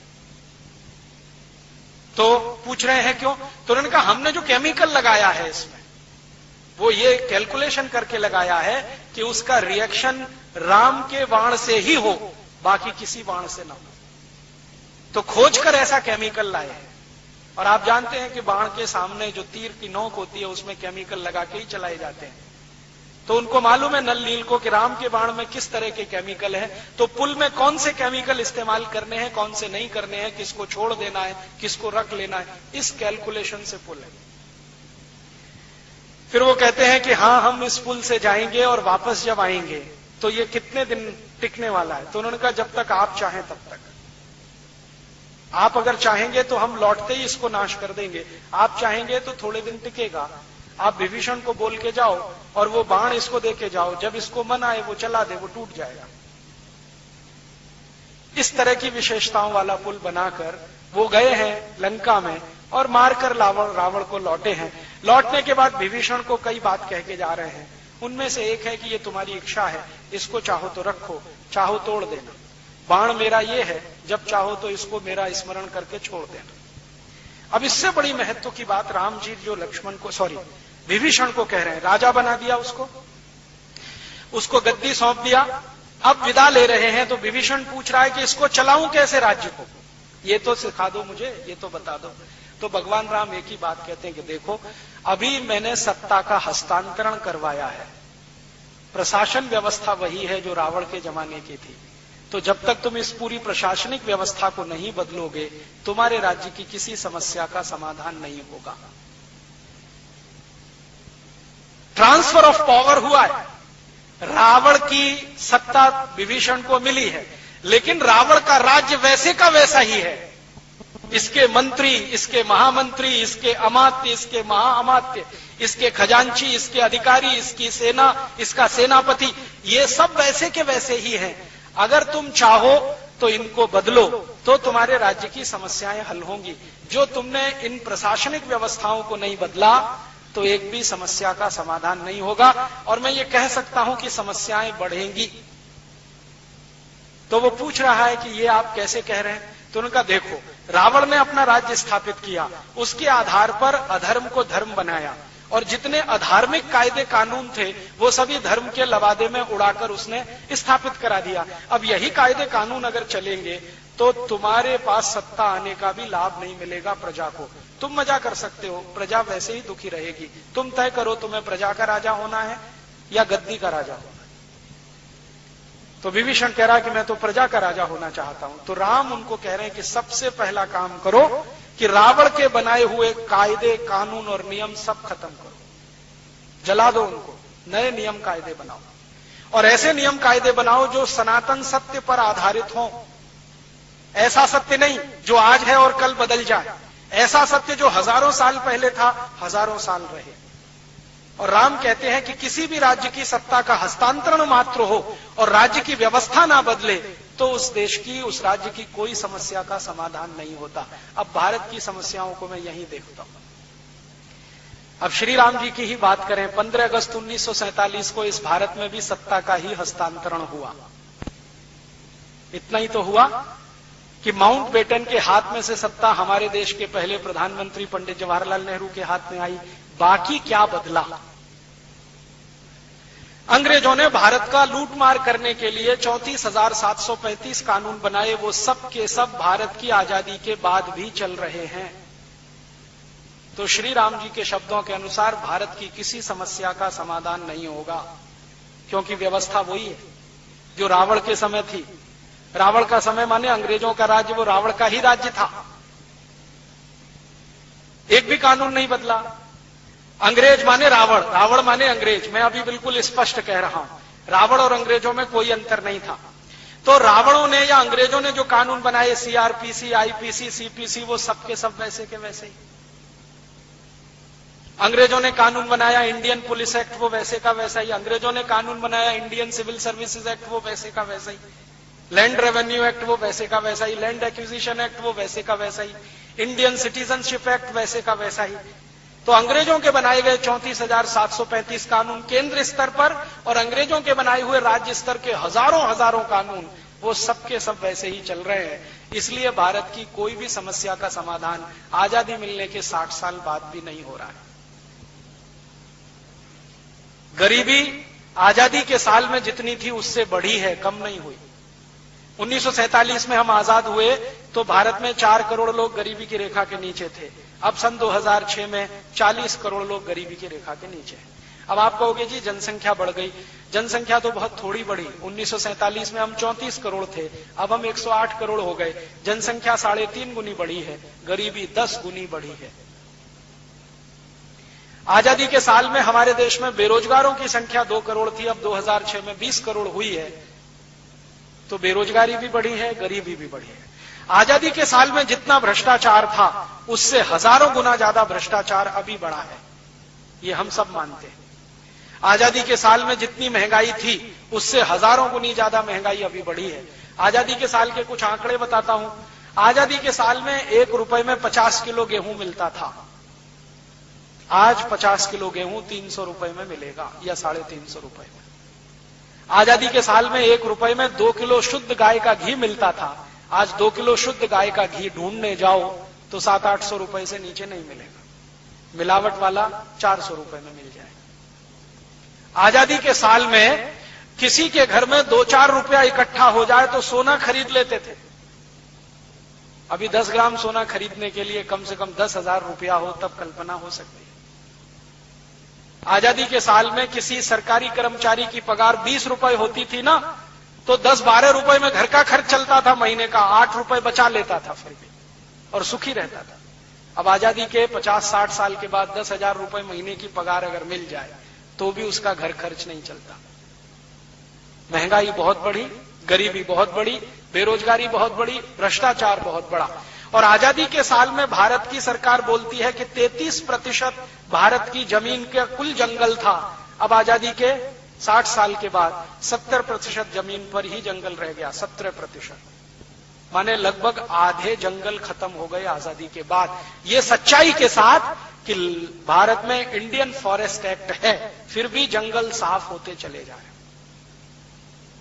फॉरेस्ट डिपार्टमेंट है जिस पर करोड़ों रुपए खर्च होते हैं हर साल पगार के, लेकिन जंगल बढ़ नहीं रहे, कम हो रहे हैं। आजादी के बाद पर्यावरण का प्रदूषण बढ़ा है। आजादी के बाद नदियों के पानी का प्रदूषण बढ़ा है। आजादी के साल में जो गंगा पावनी होती थी, जिसका गंगा जल पीकर आप अमृत मानते थे, आज उस गंगा कई स्थानों पर ऐसी हालत में है कि आप पानी छूने की हिम्मत न करें, नहाना तो दूर की बात है। गंगा को इतना मैला कर दिया। जमुना तो इतनी मैली हो गई है कि कीचड़ ही कीचड़ दिखाई देता है, पानी ही नहीं है जमुना में। नदियों का नाश हुआ है, समुद्रों का नाश हुआ है। आजादी के साल में भारत में लगभग 6.5 लाख तालाब और तलैया थे, आज आजादी के 60 साल के बाद उसमें आधे से ज्यादा बंद हो गए हैं, या सरकारों ने उनकी जमीन एक्वायर करके उन पर बिल्डिंगें बना दी, या लैंड माफिया वाले लोगों के हाथ में वो तालाब चले गए। किसी भी शहर में देखो, एक भी समस्या हल नहीं हो रही है, हर समस्या का बढ़ता ही जा रहा है स्वरूप और प्रारूप। तो शायद श्री राम जी जो विभीषण को कह रहे हैं कि देखो, सत्ता हस्तांतरण मात्र से किसी राज्य की समस्या का समाधान नहीं होता, व्यवस्था बदलनी चाहिए, तब राज्य की समस्याएं हल होती हैं। हम भारतवासियों ने श्री राम जी से अगर इतना ही सीख लिया होता कि सत्ता हस्तांतरण ही नहीं है, व्यवस्था भी बदलो, तो शायद भारत की समस्याओं का समाधान 60 साल में हो गया होता। और अब श्री राम जी की कथा पढ़ के बार बार मुझे ये स्पष्ट हो गया है कि भारत की कोई भी समस्या का समाधान करना है तो सत्ता बदलने से नहीं होगा, व्यवस्था बदलने से होगा। हम एक पार्टी को चुनकर लाएं, उसको हटाकर दूसरी को बिठाएं, दूसरी को हटाकर तीसरी को बिठाएं, तीसरी से चौथी को लाएं, कुछ होने वाला नहीं। बड़े बड़े महान लोगों को प्रधानमंत्री बनाएं, कुछ होने वाला नहीं। जब तक व्यवस्था नहीं बदलेगी, कितना ही अच्छा कोई प्रधानमंत्री आप बिठा दो, उसमें से कुछ निकलना नहीं है। क्योंकि ये मैंने नहीं कहा, लाखों साल पहले श्री राम जी बोलकर गए विभीषण को कि देखो यही होता है। तो अब राम राज्य की बात अगर हम करें कि राम का राज्य स्थापित करना है, तो पहला ही सूत्र शुरू होगा कि भारत का व्यवस्था परिवर्तन करना होगा, तब भारत में राम राज्य आएगा। नहीं तो ये रावण राज्य ही चलता जाएगा जो अंग्रेजों ने चलाया था, अब वही काले अंग्रेज चलाएंगे, इतना ही अंतर है। पहले गोरे अंग्रेज चलाते थे, अब काले अंग्रेज, रावण राज्य तो वही चल रहा है। अभी इसके बाद आखिर में मैं श्री राम जी की कथा के एक ऐसे अंश पे आता हूं जो बीच का अंश है, लेकिन मैंने जानबूझ के अंत के लिए रखा उसको। राम जी की कथा में एक स्थान पर ऐसा है कि जब वो वन चले गए और उनके पिताजी का स्वर्गवास हो गया, तो उनके छोटे भाई भरत राम जी के पास आए और उनको कहें कि चलो भाई वापस आपकी गद्दी आप संभालो, पिताजी का स्वर्गवास हो गया है। तो राम और भरत का संवाद है, और मेरा मानना यह है कि भारत की सभी राम कथाओं का सबसे केंद्रीय स्थान अगर कोई है तो राम भरत संवाद है।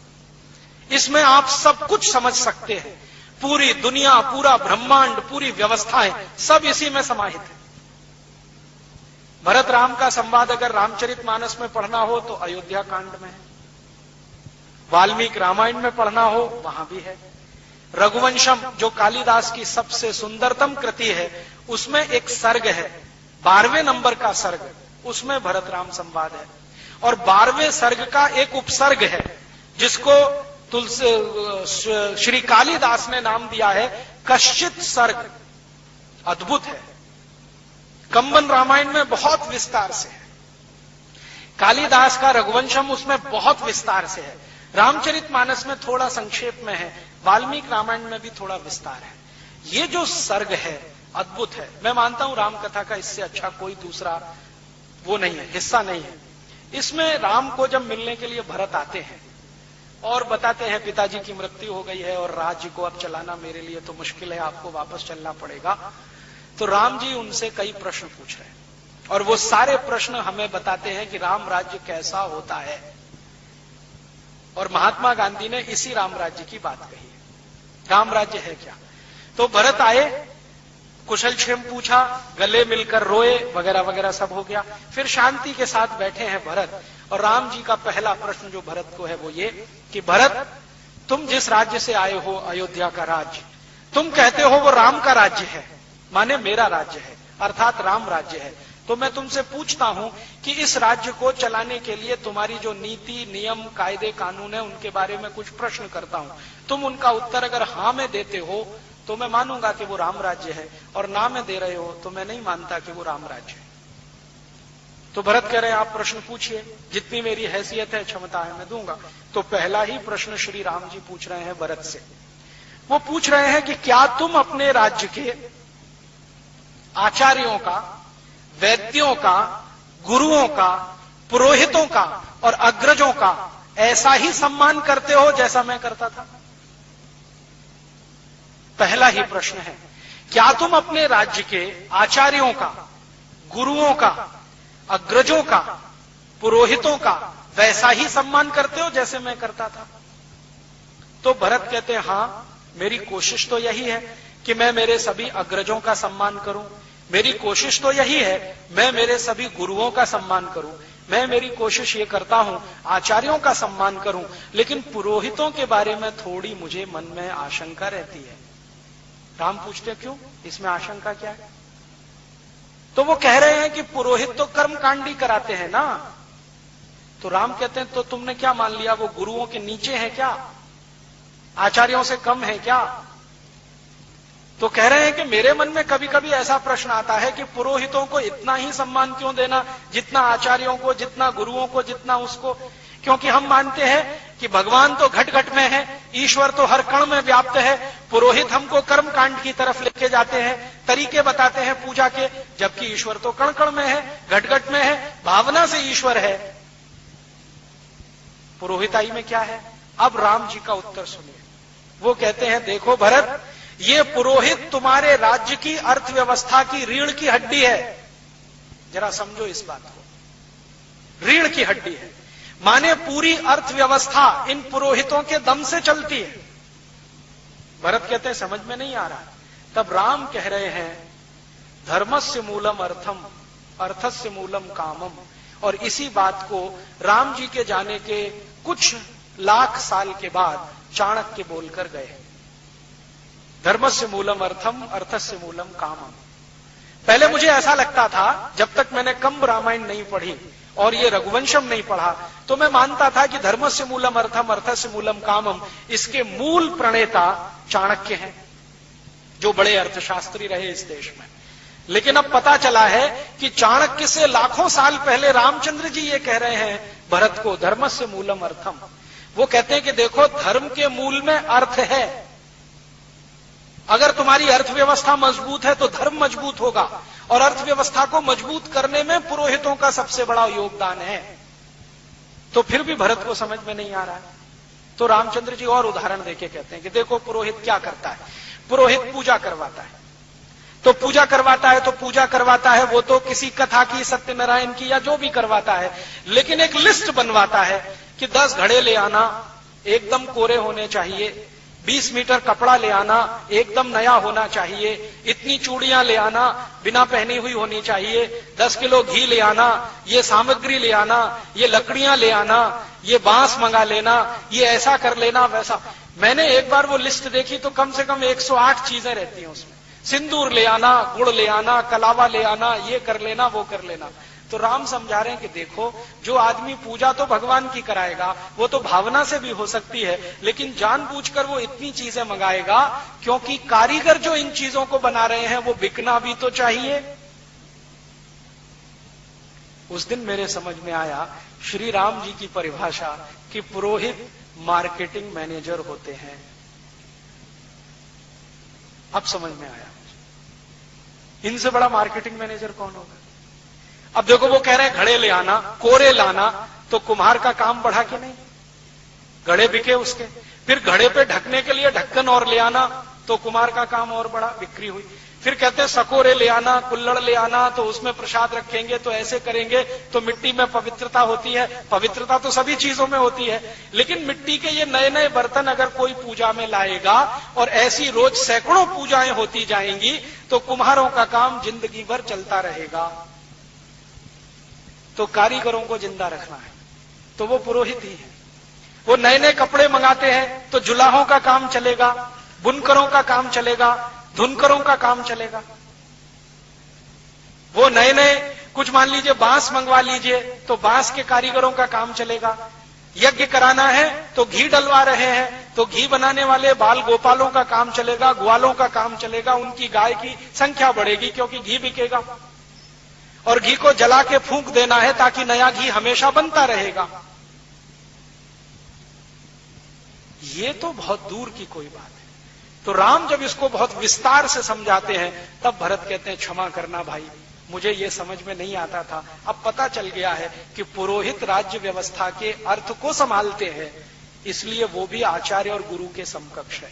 तो राम कहते हैं कि देखो, कभी कभी ऐसा हो जाए कि गुरुओं का सम्मान कुछ कम हो, आचार्यों का कम हो या किसी का, लेकिन पुरोहितों का कम नहीं होने देना कभी। क्योंकि ये है तो राज्य की अर्थव्यवस्था है, अर्थव्यवस्था मजबूत है तो धर्म टिकाओगे, धर्म टिकेगा तो राज्य आगे बढ़ेगा। हमारी आंखें खोलने वाला है ये कॉन्सेप्ट। आज तक हमारे देश में पुरोहितों को गाली देने का काम हमारे आधुनिक पढ़े लिखे लोगों ने बहुत किया है कि ये पोंगापंथी हैं, ढपोर शंखी हैं, ऐसे शंख बजा देते हैं, वैसे घंटा बजा देते हैं। ये हमको इतना ही दिखाई देता है, इसके आगे का कुछ दिखाई नहीं देता कि वो कितनी बड़ी इकोनॉमी चला देते हैं। और राम आगे का प्रश्न पूछ रहे हैं कि जिन पुरोहितों का तुम सम्मान करो, ध्यान ये रखना कि वो पैसे के लिए कुछ ना करते हो। माने राइडर लगा दिया उन्होंने। एक पुरोहित ऐसे हैं जो पैसा लेके पूजा कराते हैं। राम कह रहे हैं अगर ऐसे पुरोहित हैं तो उनका सम्मान करने की जरूरत नहीं है, क्योंकि जो ज्यादा पैसा देगा उसी का माल बिकवाएंगे फिर तो। इसलिए पुरोहित उन्हीं का सम्मान करना है जो पैसा खुद न लेते हो और कारीगरों का माल बिकवाने में मदद करते हो। तो बिना पैसे लिए जो पूजा कराए वो पुरोहित है, पैसे लेकर जो कराए राम उसको अच्छा नहीं मानते। तो अगला ही प्रश्न वो कहते हैं कि क्या तुम्हारे राज्य के पुरोहित पैसा लेके पूजा कराते हैं? अगर कराते हैं तो उनको किनारे रखो। तो भरत कह रहे हैं कि हाँ, मैं अभी लौटकर ऐसी ही व्यवस्था करूंगा कि वो बिना पैसे की पूजा कराएं। तो राम कहते हैं कि पुरोहित को तो, अब वो पुरोहित के लिए कह रहे हैं, पुरोहित को तो जिस घर में पूजा करानी है वहां का पानी भी ग्रहण नहीं करना चाहिए, क्योंकि जो बड़ा काम वो करने जा रहा है अगर उस घर का पानी ही पीने लगे, खाना ही खाने लगे तो लालच भाव आएगा और वो अपनी पुरोहिताई से च्युत हो जाएगा। अब जरा इसको समझें थोड़े विस्तार में कि पुरोहित अगर पूजा करवाने वाले के घर खाना ना खाए, पानी ना पिए, अंग्रेजों ने इसी को प्रचार किया कि ये छुआछूत मचाते हैं, पानी भी नहीं पीते उसके घर का। मूर्ख अंग्रेजों को पता नहीं था कि वो श्री राम की कही हुई बात का पालन करते हैं, जिसके घर पूजा करानी है उसके घर पानी भी नहीं पीना, पानी कहीं और जाके पीना। अंग्रेजों ने इसको छुआछूत से जोड़ दिया और हिंदुस्तान के कुछ मूर्ख इतिहासकारों ने उस पर पुस्तकों की पुस्तकें लिख डाली कि ये तो छुआछूत मचाते हैं, ये तो गरीबों के घर का पानी नहीं पीते, ये तो नीची जाति और ऊंची जाति करते रहते। वो नीची ऊंची जाति का प्रश्न नहीं था, जिनके घर पूजा करानी है वो कोई भी जाति का हो, कोई भी संप्रदाय का हो, वहां पानी नहीं पीना है, भोजन ग्रहण नहीं करना है, दक्षिणा नहीं लेनी है, प्रसाद नहीं लेना है, ये श्री राम बोलकर गए, तो उनका पालन करते हैं। फिर आगे का प्रश्न वो पूछते हैं, भरत तुम सुबह ब्रह्म मुहूर्त में उठते हो? कहते हाँ उठता हूं। फिर वही काम करते हो जो मैं करता था? प्रजा के बीच में जाते हो, वहां जाके उनका दुख दर्द सुनते हो, उनका हालचाल लेके आते हो, लौट कर आकर अपने मंत्रिमंडल की मीटिंग बुला के उसमें बहस करते हो कि नहीं करते हो? तो भरत कहते हैं कि हाँ मैं नियमित रूप से करता हूं, लेकिन कोई कोई दिन प्रमाद आ जाता है और मैं सुबह नहीं उठ पाता हूं, क्योंकि मेरे पुराने कुछ संस्कार हैं जो नाना के यहां से आए हैं, तो उनके चलते कभी कभी होता है। तो राम कहते हैं कि ऐसे राजा को प्रमाद करना ठीक नहीं है। अब तुम राजा हो, सुबह ब्रह्म मुहूर्त में उठना और बिना किसी कॉमा फुल स्टॉप के अवरोध के राजा को प्रजा के बीच में जाना, दुख दर्द सुनना। तो वो कहते हैं कि तब तुम राम राज्य के अधिकारी हो। तो राम राज्य की परिभाषा है कि राजा हमेशा प्रजा के बीच में सुबह सुबह जाए। भारत का कौन सा प्रधानमंत्री जाता है कोई जो रोज प्रजा के बीच में जाए और उनका दुख दर्द सुन के आए? गलती से कभी हेलीकॉप्टर में बैठ के आ जाता है बाढ़ राहत का काम देखने के लिए, जो दिखाई नहीं देगा इतनी ऊंचाई से। हाँ, अभी मैंने सुना कि राजस्थान में 100 साल का रिकॉर्ड टूटा है बाढ़ का। तो यहां के जो राजा है ना, मुख्यमंत्री कहना चाहिए राजा, वो हेलीकॉप्टर में बैठ के ऐसे ऐसे स्थानों पर गए जहां बाढ़ ही नहीं आई थी। तो पत्रकार को पूछा गया, भाई तुम भी तो बैठे थे मुख्यमंत्री के साथ? तो उसने कहा बैठा तो था, तो तुमने क्यों नहीं बताया? तो उन्होंने कहा जो बताने के लिए कहा गया उतना ही बताया। तो क्यों गए थे ऐसे इलाके में? तो मजा करने के लिए गए, बाढ़ राहत तो दूर है। तो हमारे मंत्री महोदय, मुख्यमंत्री महोदय, प्रधानमंत्री महोदय, राज्यपाल महोदय प्रजा के बीच में तो नहीं जाते, उड़न खटोले पे बैठे रहते हैं, कहीं घूम टहल के चक्कर लगा के आ जाते हैं। बाढ़ राहत का काम होता रहता है, साल भर ऐसे ही चलता रहता है। राम कहते हैं कि राजा को हमेशा प्रजा के बीच में सुबह ब्रह्म मुहूर्त में उठ के जाना चाहिए। कौन प्रधानमंत्री ब्रह्म मुहूर्त में उठता है हिंदुस्तान का? पता नहीं कितने प्रधानमंत्री हैं जो रात भर दारू पीते हैं, सवेरे उठने का तो प्रश्न ही नहीं है। ब्रह्म मुहूर्त में कैसे जाएंगे लोगों के बीच में? कितने मुख्यमंत्री हैं जो दारू में ही डूबे रहते हैं। फिर वो आगे का प्रश्न पूछ रहे हैं कि तुम्हारे जो एडवाइजर हैं उनमें से किस पर भरोसा करते हो, जो पैसे लेकर काम करते हैं या जो अवैतनिक सेवाएं देते हैं? एडवाइजर दो तरह के, एक तो ऐसे जिनको आप पगार देते हैं राजा की तरफ से, एक ऐसे जो बिना पगार के। तो भरत कहते हैं कि मैं तो ज्यादा भरोसा उन पर करता हूं जो बिना पगार के होते हैं, तो उनका वही सही सलाह देंगे। जो तुमसे धन लेंगे, संपत्ति लेंगे, वो तुम्हारा मूड देखेंगे, तुम क्या चाहते हो वही बोलेंगे। तो आजकल तो हमारे देश में कोई प्रधानमंत्री अवैतनिक सलाहकार रखता नहीं है, सब वैतनिक सलाहकार हैं। मंत्रियों की सुविधाएं सभी सलाहकारों को हैं, तो प्रधानमंत्री को वो ऐसी ही सलाह देते हैं जो प्रधानमंत्री चाहते हैं, वैसे ही देश चलता रहता है। फिर राम जी आगे कह रहे हैं कि जब तुम मंत्रिमंडल की बैठक करते हो तो कोई मंत्री ऐसा तो नहीं कि जो अंदर की बातें बाहर जाके बोलता हो। तो भरत कह रहे हैं कि नहीं, मेरे राज्य में मंत्रिमंडल में तो कोई ऐसा नहीं है। तो राम कहते हैं ध्यान रखना, अगर मंत्रिमंडल की अंदर की बातें बाहर गई तो राज्य तुम्हारा टिकेगा नहीं। आज जरा देख लो, हमारे हिंदुस्तान में कैबिनेट की मीटिंग चल रही होती है, अंदर से कोई आ जाता है और न्यूज़पेपर वालों को बाइट देके चला जाता है कि अंदर ये हो रहा है। फटाक से खबर अगले दिन हेडलाइंस में आ जाती है। फिर सब एक दूसरे पे आरोप लगाते हैं, खबर कहां से लीक हुई हमें नहीं मालूम जी। अभी वो देखा नटवर सिंह का केस, वो पाठक कमेटी की रिपोर्ट लीक हो गई, प्रधानमंत्री कहते हैं मैंने नहीं की, मंत्रिमंडल के लोग कहते हैं मैंने नहीं की, फिर हो कैसे गई लीक?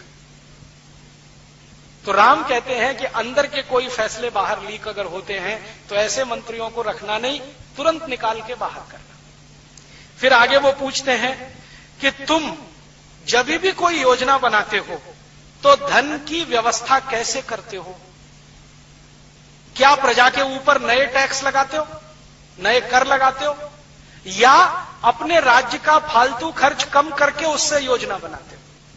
तो भरत कह रहे हैं कि मैं कोशिश करता हूं कि मेरे राज्य के फालतू खर्चे कम करूं और उसी से प्रजा के भलाई के काम करूं।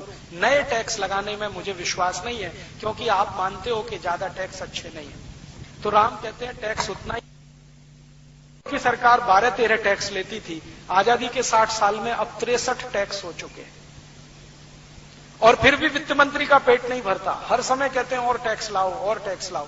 हर दिन उनका स्टेटमेंट रहता है ज्यादा से ज्यादा लोगों को इनकम टैक्स के नेट में फंसाओ, ज्यादा से ज्यादा लोग। 7,50,000 करोड़ रुपए हम हर साल टैक्स में भरते हैं, फिर भी सरकार का पेट नहीं भरता। राम जी कहते हैं कि फालतू खर्चे कम करो, उससे प्रजा का विकास करो। आज की सरकार के 90% खर्चे फालतू खर्चे हैं, ये सरकार खुद कहती है। हमारी सरकार ने एक शब्द विकसित किया है, non planned expenditure, unplanned expenditure. ये सब फालतू खर्चे हैं। फालतू खर्चे माने प्रधानमंत्री की पगार, प्रधानमंत्री का वेतन, प्रधानमंत्री के मंत्रिमंडल का वेतन, राष्ट्रपति का, मुख्यमंत्रियों का, राज्यपालों का, सरकारी अधिकारियों का, कर्मचारियों का, जिससे विकास का कोई काम नहीं होता। यह है अनप्लान्ड एक्सपेंडिचर। हमारी सरकार के कुल खर्चे का 90% यही खर्चा है, मात्र 10% प्लान्ड एक्सपेंडिचर है। राम जी इसको उल्टा कह रहे हैं। वो भरत को कह रहे हैं कि 10% खर्चा तो तुम्हारा अपना होना चाहिए सरकार का, 90% प्रजा के ऊपर खर्च होना चाहिए।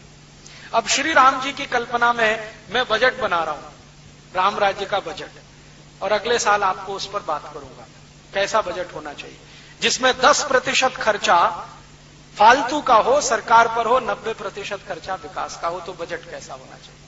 और वो कह रहे हैं तो बजट तो होता ही होगा, ऐसा तो नहीं है कि उनके राज्य में बजट नहीं होता होगा। तब समझ में आएगा कि राम राज्य का बजट कैसा होता है। फिर वो कहते हैं कि तुम्हारी जो सुरक्षा व्यवस्था का खर्च है वो तुम्हारे कुल खर्चे से 15% के ज्यादा नहीं होना चाहिए, अधिक से अधिक जब इमरजेंसी हो, और कम से कम 5% रहना चाहिए। फिर वो आगे कह रहे हैं कि तुम तुम्हारे राज्य के अधिकारी और मंत्रियों में क्वालिटी देखते हो या चापलूसी, गुण देखते हो या उनकी चापलूसी? वो तुम्हारे आगे पीछे हाँ जी हाँ जी हाँ जी हाँ जी करते घूमते रहे, ऐसे लोगों को मंत्री बनाते हो, या जो तुम्हारी गलत को गलत कहें, सही को सही कहें और तुम्हें सही राय दे, ऐसे लोगों को मंत्री बनाते हो? तो भरत कहते हैं हाँ, मैं कोशिश तो करता हूं बिना चापलूसी करने वालों को ही मंत्री बनाऊं। फिर वो आगे पूछ रहे हैं तुम्हारे राज्य में भ्रष्टाचार कितना है? तो भरत कह रहे हैं मेरे राज्य का कुल खर्चा उसका मुश्किल से 1% या उससे कम भ्रष्टाचार है। तो राम कहते हैं ये 3% के ऊपर नहीं जाना चाहिए कभी भी। अगर गया तो राज्य व्यवस्था पूरी बदलनी पड़ेगी। करप्शन है लेकिन 3% के ऊपर नहीं, कंट्रोल रहना चाहिए। आज हमारे देश में कुल खर्चे का 70% करप्शन है आज की तारीख। फिर राम जी पूछ रहे हैं कि तुम्हारे राज्य में जो लोग चोरी करते हैं, अपराध करते हैं, बेईमानी करते हैं, उनको दंड देते हो कि नहीं?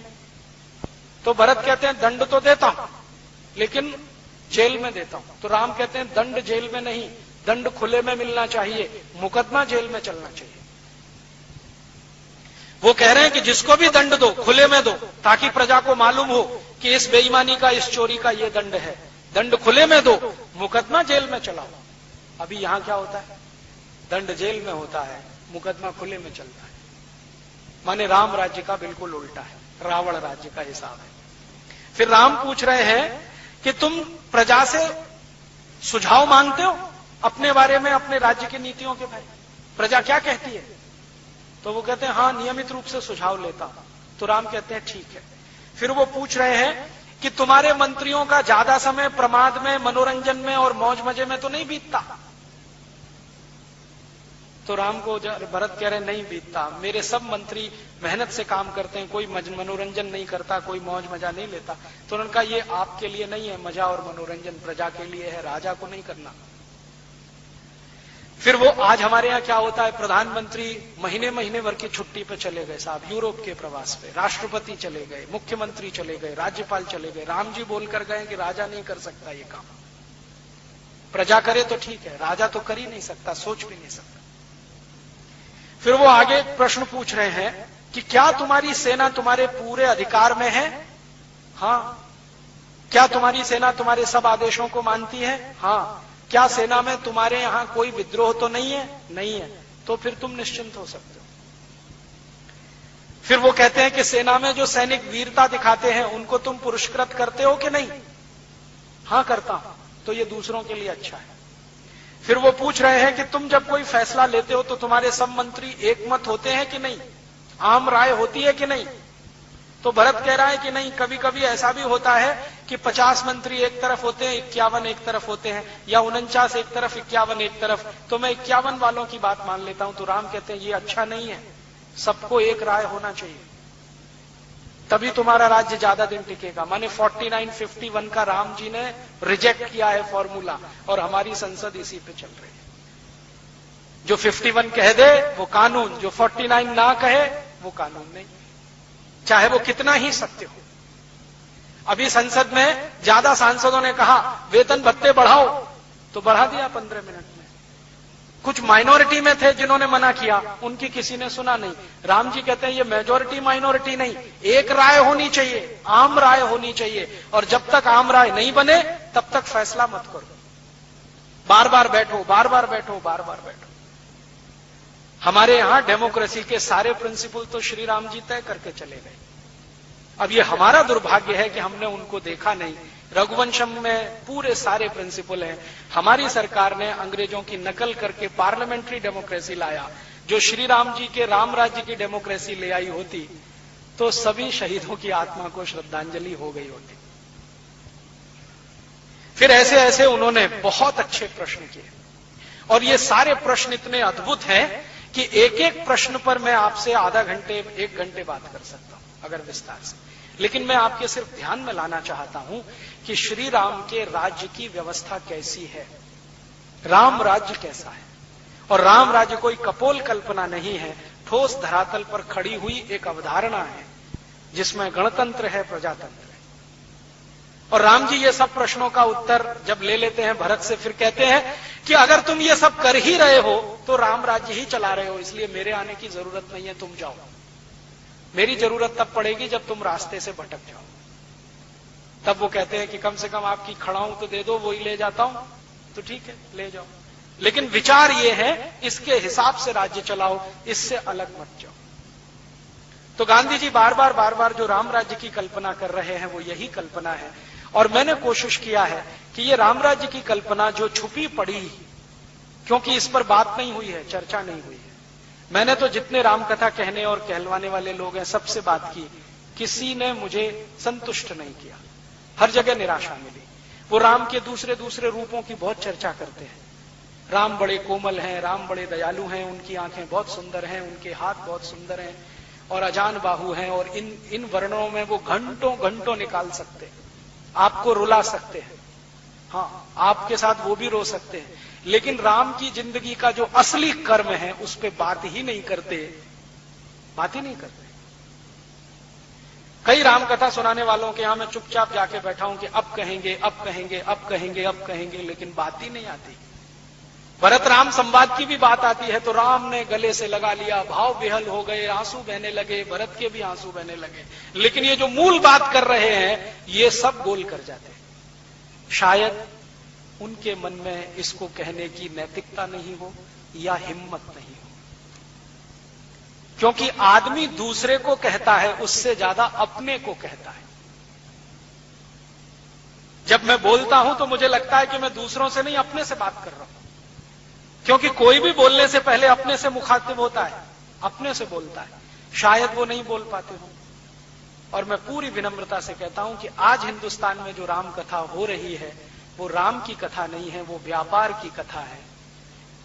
उसमें कोई आपसे आएगा, बाकायदा डील करेगा कि भैया मुझको इतने लाख चाहिए, आप दे सकते हो तो आप कराओ, नहीं दे सकते तो मैं दूसरे से बात करता हूं। ये सुविधाएं चाहिए, ये सुख चाहिए, इतना पैसा चाहिए, इतना चढ़ावा आना चाहिए, उसके बाद ऐसा होना चाहिए, वैसा होना चाहिए, एसी मंच होना चाहिए। फिर रामचंद्र जी के वन गमन की कहानी एसी मंच से सुनाएंगे। दुखों का पहाड़ टूट पड़ा राम पर, हम एसी मंच पे बैठ के सुनाएंगे कि रामचंद्र जी को ये दुख है, रामचंद्र जी को वो दुख है। तो मुझे लगता है कि हम राम राज्य की तरफ तो बढ़ नहीं पा रहे हैं। राम की कथा का व्यवसाय तो जरूर इस देश में चल पड़ा है, धंधा भी चल पड़ा है। मेरी ऐसी मान्यता है कि इस देश को इस राम कथा के व्यवसाय से निकाला जाए और इसको राम के राज्य की तरफ ले जाने वाला कोई प्रेरणा पुंज बनाया जाए।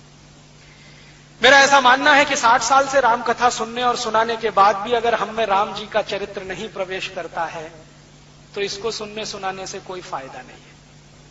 और मेरा यह मानना है कि अगर राम कथा सुनाने से इस देश में राम राज्य की तरफ बढ़ने का कोई एक कदम उठता है तो इसमें बहुत सार्थकता है। तो मैं राम जी की कथा को इस दृष्टि से देखता हूं कि भारत की आज की समस्याओं का समाधान करे ये, और इस देश में राम राज्य की स्थापना करे, तो जाकर इसकी सार्थकता सिद्ध हो। और शायद राम भी यही चाहते थे। अगर वो व्यवसाय और व्यापार वाले व्यक्ति होते तो ये प्रश्न नहीं पूछते कि तुम ऐसे पुरोहितों को सम्मान नहीं करना जो पैसे के लिए काम करते हैं, उनको बाहर करना। ऐसे ही पुरोहितों का सम्मान करना जो किसी के घर का पानी भी ना पिए, निस्वार्थ भाव से काम करें। राम आदर्श बने हैं, मर्यादा पुरुषोत्तम बने हैं तब जब उन्होंने महल छोड़ा है, सुख छोड़े हैं और अपनी सुविधाएं छोड़ी हैं, साधारण व्यक्ति के कष्टों को रहकर, जीकर अनुभव किया है और उनके बीच में से ऐसे ऐसे लोगों को तपस्वी बनाकर खड़ा किया है जिन्होंने चक्रवर्तित्व पद संभाला है, तब वो मर्यादा पुरुषोत्तम बने। जब तक उनका महलों का जीवन है कोई उनको मर्यादा पुरुषोत्तम नहीं कहता। महल छोड़कर वन में चले गए हैं और आदर्श की स्थापना करने में लगे हुए हैं, तब वो मर्यादा पुरुषोत्तम बने हैं। तो हम मर्यादा पुरुषोत्तम राम की बात करें, उनके राम राज्य की बात करें और कुछ कोशिश करें, कम से कम सपना तो देखें कि इस देश में राम राज्य लाना है जो हमारे शहीदों का अधूरा है। गांधी जी तो कहते थे कि आजादी के बाद कुछ करना है तो राम राज्य ही लाना है। तो मैं मानता हूं कि हम सब मिलकर अगर इस राम राज्य को लाने में थोड़ा भी लग जाएं तो कोई मुश्किल नहीं है कि अगले 3, 4, 5 वर्षों में ये राम राज्य नहीं आ जाएगा। और इस देश के हर नेता से, प्रधानमंत्री से, मुख्यमंत्री से, राज्यपाल से एक ही प्रश्न पूछे, तुम राम राज्य के लिए कर क्या रहे हो? राम जी कहते हैं कि 10% खर्चा फालतू, 90% विकास का तुम कर रहे हो। नहीं कर रहे हो तो छोड़ दो कुर्सी, हम किसी ऐसे को लाएंगे जो राम राज्य स्थापित करने में मदद करेंगे। तो मैं मानता हूं कि इसको एक अभियान के रूप में चलाना है। हम लोग कोशिश कर रहे हैं एक स्वदेशी अभियान इस देश में चलाने की, लेकिन एक अभियान ऐसा भी चले जो राम राज्य की स्थापना इस देश में कराए। ऐसी भावना के साथ आपको सबको धन्यवाद देता हूं। राम जी की आखिरी बात कहते हुए खत्म करता हूं, जो कभी भूलिए मत। जब विभीषण को राम जी राजा बना रहे हैं और सोने की लंका विभीषण को सौंप कर जा रहे हैं, तो विभीषण उनको कहते हैं कि आप यहीं रह सकते हैं, मैं आपके नीचे काम कर सकता हूं, कोई मुझे तकलीफ नहीं है। आप सम्राट रहें, राजा रहें, मैं आपके नीचे रहूं। तब राम जी कहते हैं जननी जन्मभूमश्च स्वर्गादपि गरीयसी, कि मेरी जो मातृभूमि है वो स्वर्ग से भी महान है, इसलिए मुझे लौटना तो मातृभूमि में है। तुम्हारी ये सोने की लंका तुमको मुबारक है, मेरे लिए तो ये मिट्टी के समान है, मेरी तो मातृभूमि स्वर्ग से भी महान है। ये बात हम कभी न भूलें। श्री राम जी की ये बात हमारे हृदय में रहे कि हमारी मातृभूमि स्वर्ग से भी महान है। अमेरिका, यूरोप चाहे जितनी बड़ी सोने की लंकाएं हों, वो हमारे लिए मिट्टी की धूल के बराबर हैं। अगर ये बात हमको समझ में आ जाए श्री राम जी की, तो हिंदुस्तान से गए हुए 2 करोड़ एनआरआईज एक क्षण में अमेरिका, यूरोप छोड़ देंगे और उनकी बुद्धि और पैसे का सारा उपयोग इस देश के विकास के लिए हो जाएगा और ये देश सच में सोने की चिड़िया बन जाएगा। ऐसी भावना के साथ आप सबको प्रणाम करता हूं और श्री राम आपको ऐसी प्रेरणा दें कि हम सब मिलकर उनके राज्य की स्थापना करने में लग जाएं। भावना के साथ आप सबका आभार, बहुत धन्यवाद। कल शाम को इसी स्थान पर 7 बजे मैं एक व्याख्यान और देने वाला हूं, भारत और यूरोप, भारत की सभ्यता, यूरोप की सभ्यता, भारत की संस्कृति, यूरोप की संस्कृति, दोनों में क्या अंतर है, दोनों की भिन्नताएं क्या हैं। हम उनकी नकल नहीं कर सकते, वो हमारी नकल नहीं कर सकते, करेंगे तो दोनों डूब जाएंगे। इसलिए हर देश की सभ्यता और संस्कृति विशिष्ट होती है। तो भारत की संस्कृति की क्या विशेषताएं हैं, सभ्यता की क्या महानताएं हैं, यूरोप की क्या विशेषताएं हैं, दोनों ठीक से समझें, फिर कौन सा हमारे लिए अनुकरणीय है उस रास्ते पर चले। क्योंकि आज पढ़े लिखे लोगों ने अंधभक्ति दिखाना शुरू किया है अमेरिका और यूरोप का, बिना सोचे सोचे उनकी सभ्यता के गुण गाना शुरू किया है। मुझे लगता है कि एक बार हम उनको ठीक से समझ लें और समझ बन गई तो क्या छोड़ना है क्या रखना है वो हम तय कर पाएंगे। कल शाम को 7 बजे यही व्याख्यान होगा, इसी स्थान पर होगा। आप आएं और अपने साथ अपने इष्ट मित्रों को भी लाएं, ऐसी भावना है। हम लोग सारे देश में ये अभियान चलाते हैं। इस अभियान के लिए बहुत सारा साहित्य हमने प्रकाशित किया है, बाहर एक स्टॉल पर लगा हुआ है, आप लेंगे तो हमें खुशी होगी, क्योंकि वो साहित्य की बिक्री से जो पैसा आता है उसी से ये सारे काम में हम लगे रहते हैं। धन्यवाद।